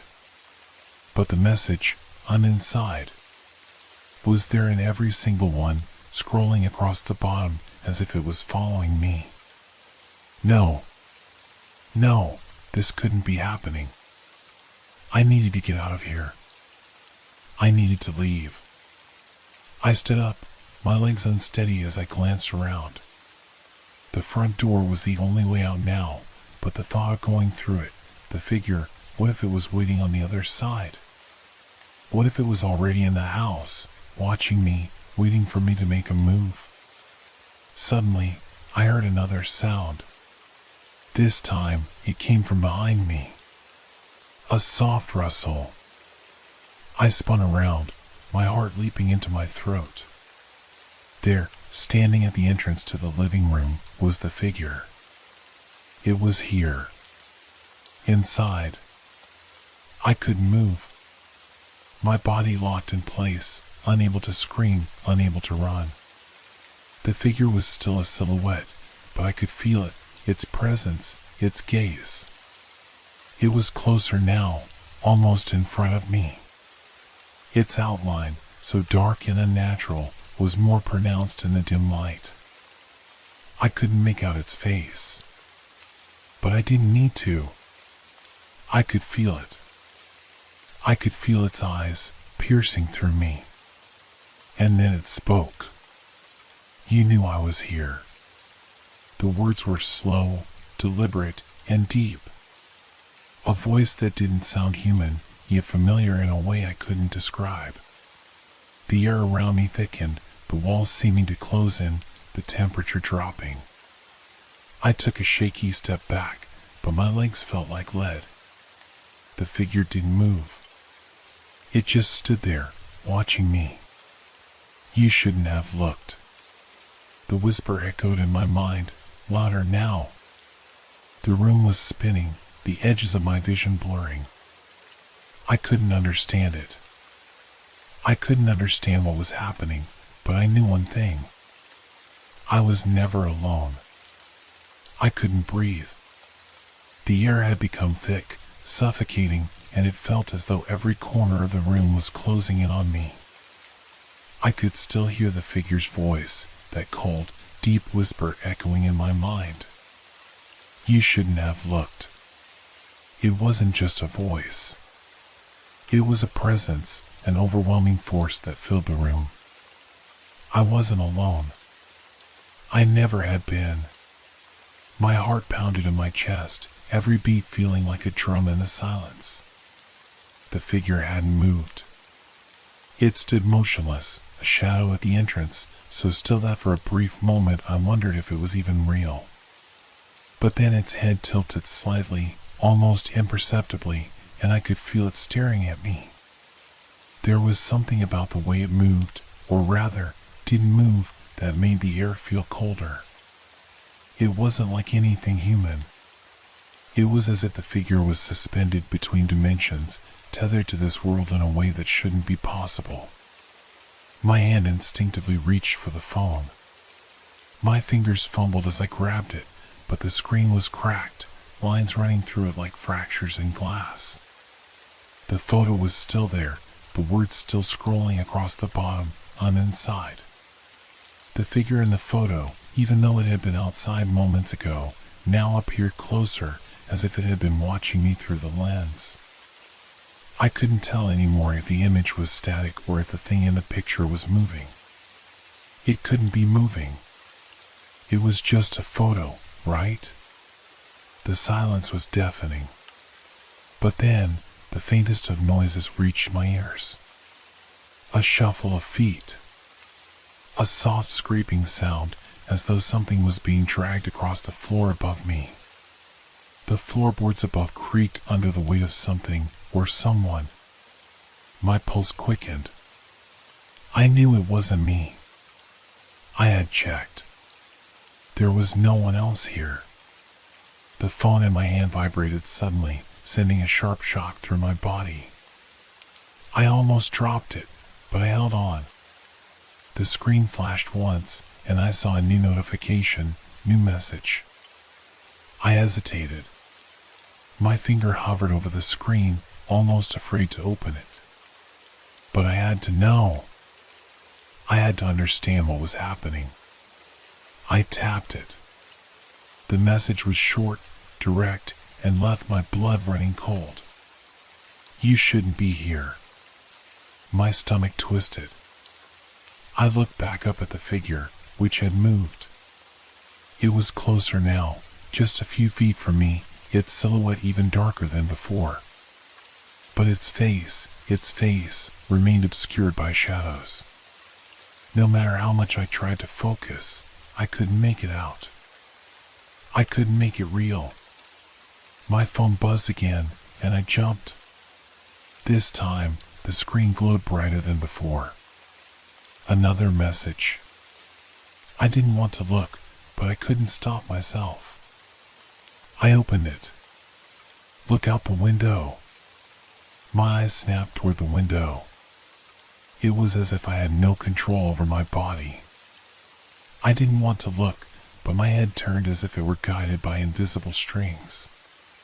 The window was dark, but I could make out the faint outline of the yard.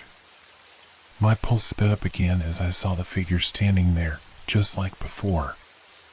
It was looking straight at me, the same motionless presence, its body a dark silhouette against the moonlit night. It shouldn't have been there. I had just seen it inside. The figure lifted its hand slowly, deliberately, and pointed toward me. I froze, my breath caught in my throat. The motion felt wrong, unnatural, like it was being controlled by something other than itself. And then, my phone buzzed again. This time, the message was different. Shorter, more urgent, don't open the door. I couldn't think. I couldn't make sense of it. I glanced at the door behind me, the one leading to the hallway. The handle was still locked, just as I had left it. But there was something strange about the air around it. It was as if the house itself was holding its breath. Waiting. I knew I couldn't stay in this room, with the figure outside and whatever was moving in the upstairs hallway. But I couldn't escape either. Every option felt like a trap, and I was caught in the middle. What do I do? I looked at the phone again. The messages were becoming more frequent now. I'm here. It's too late. Look behind you. My head spun. The phone seemed to be taunting me, pushing me into an unbearable corner. And then, I heard it. The softest of whispers, barely audible but unmistakable. You knew I was coming.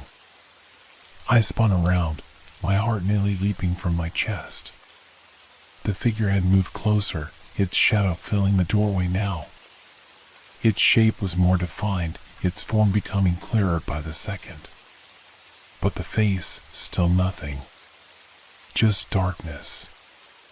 I tried to take a step back, but my legs were like stone, immovable, frozen in place. The room felt smaller now, as though the walls were pressing in. I couldn't escape. I could feel the figure's presence getting closer. It was behind me now, the weight of it pressing down on me.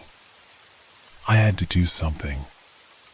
I couldn't just stand here, paralyzed. I glanced down at the phone one last time, and my breath caught in my throat. The screen was different now. There was no longer a photo, only a single line of text. Look at the reflection. I froze. My hand slowly reached up, trembling, toward the mirror on the wall. I didn't want to look, but I had to. I turned toward the mirror, the glass reflecting my pale face, my wide, terrified eyes. And then I saw it. The figure wasn't behind me anymore. It was in the reflection.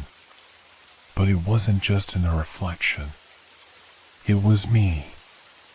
My body went completely still. I stared at the mirror in disbelief, my eyes tracing the reflection before me. It was me, but it wasn't. The figure in the reflection wasn't just mimicking my every movement, it was mimicking me, right down to the slightest twitch of my fingers, the subtle shift of my shoulders. It was an echo, a shadow that looked like me, but the face was wrong. I reached out slowly, my hand trembling as I moved closer to the mirror. The reflection did the same, but something was off. The movement wasn't as fluid as mine, not quite matching the real-time motions I made.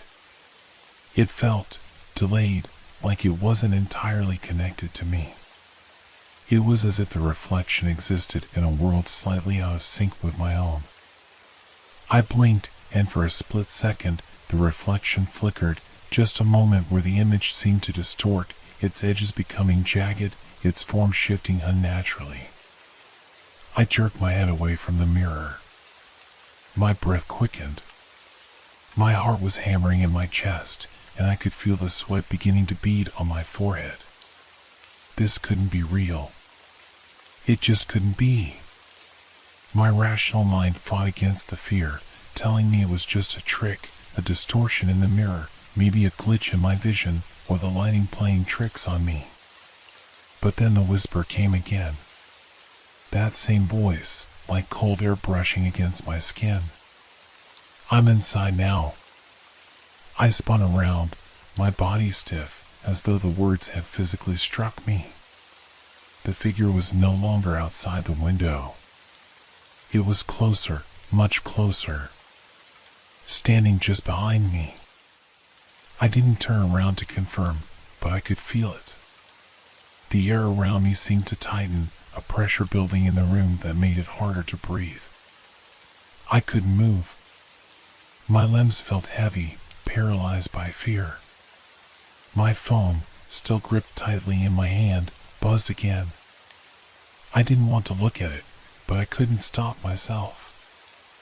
I lifted the phone slowly, dreading the new message that would await me.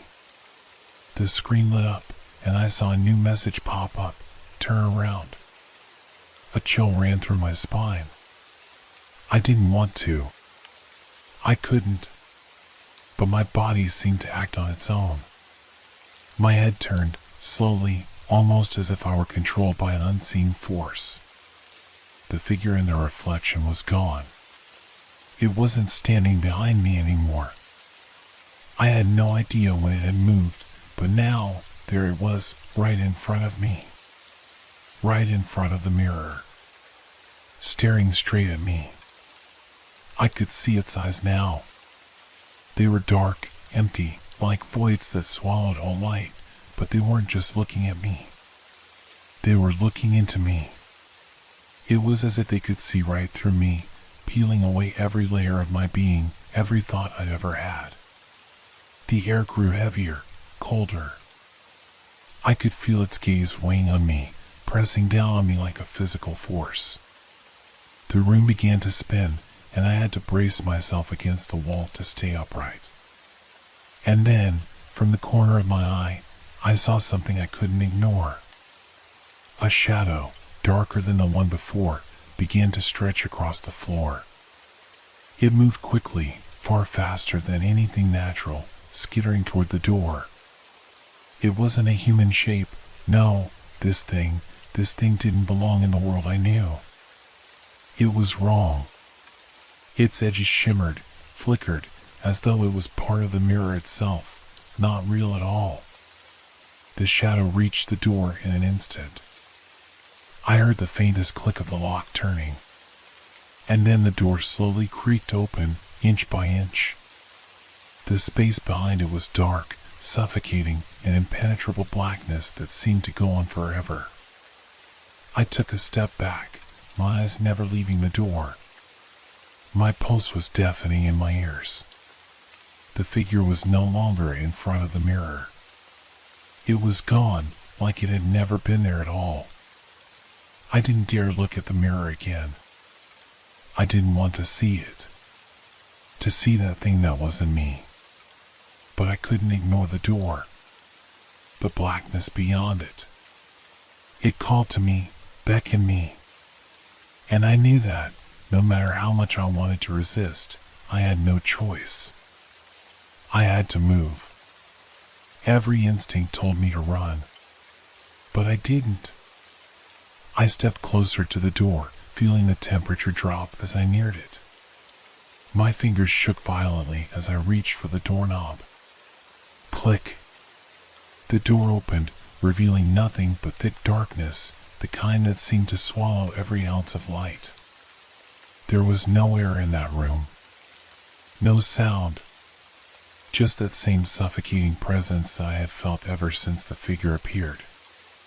The silence was maddening.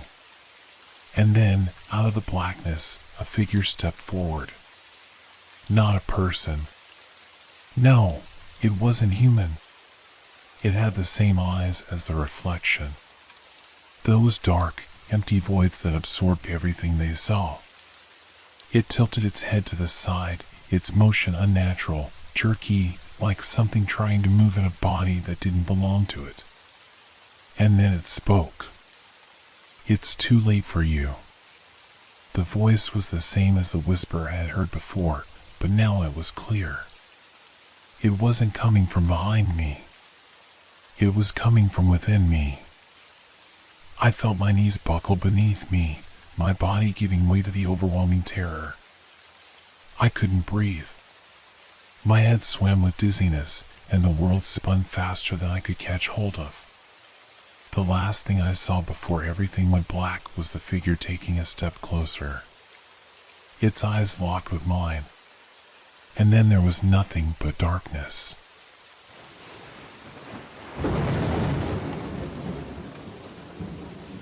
Hope your dreams are filled with fear.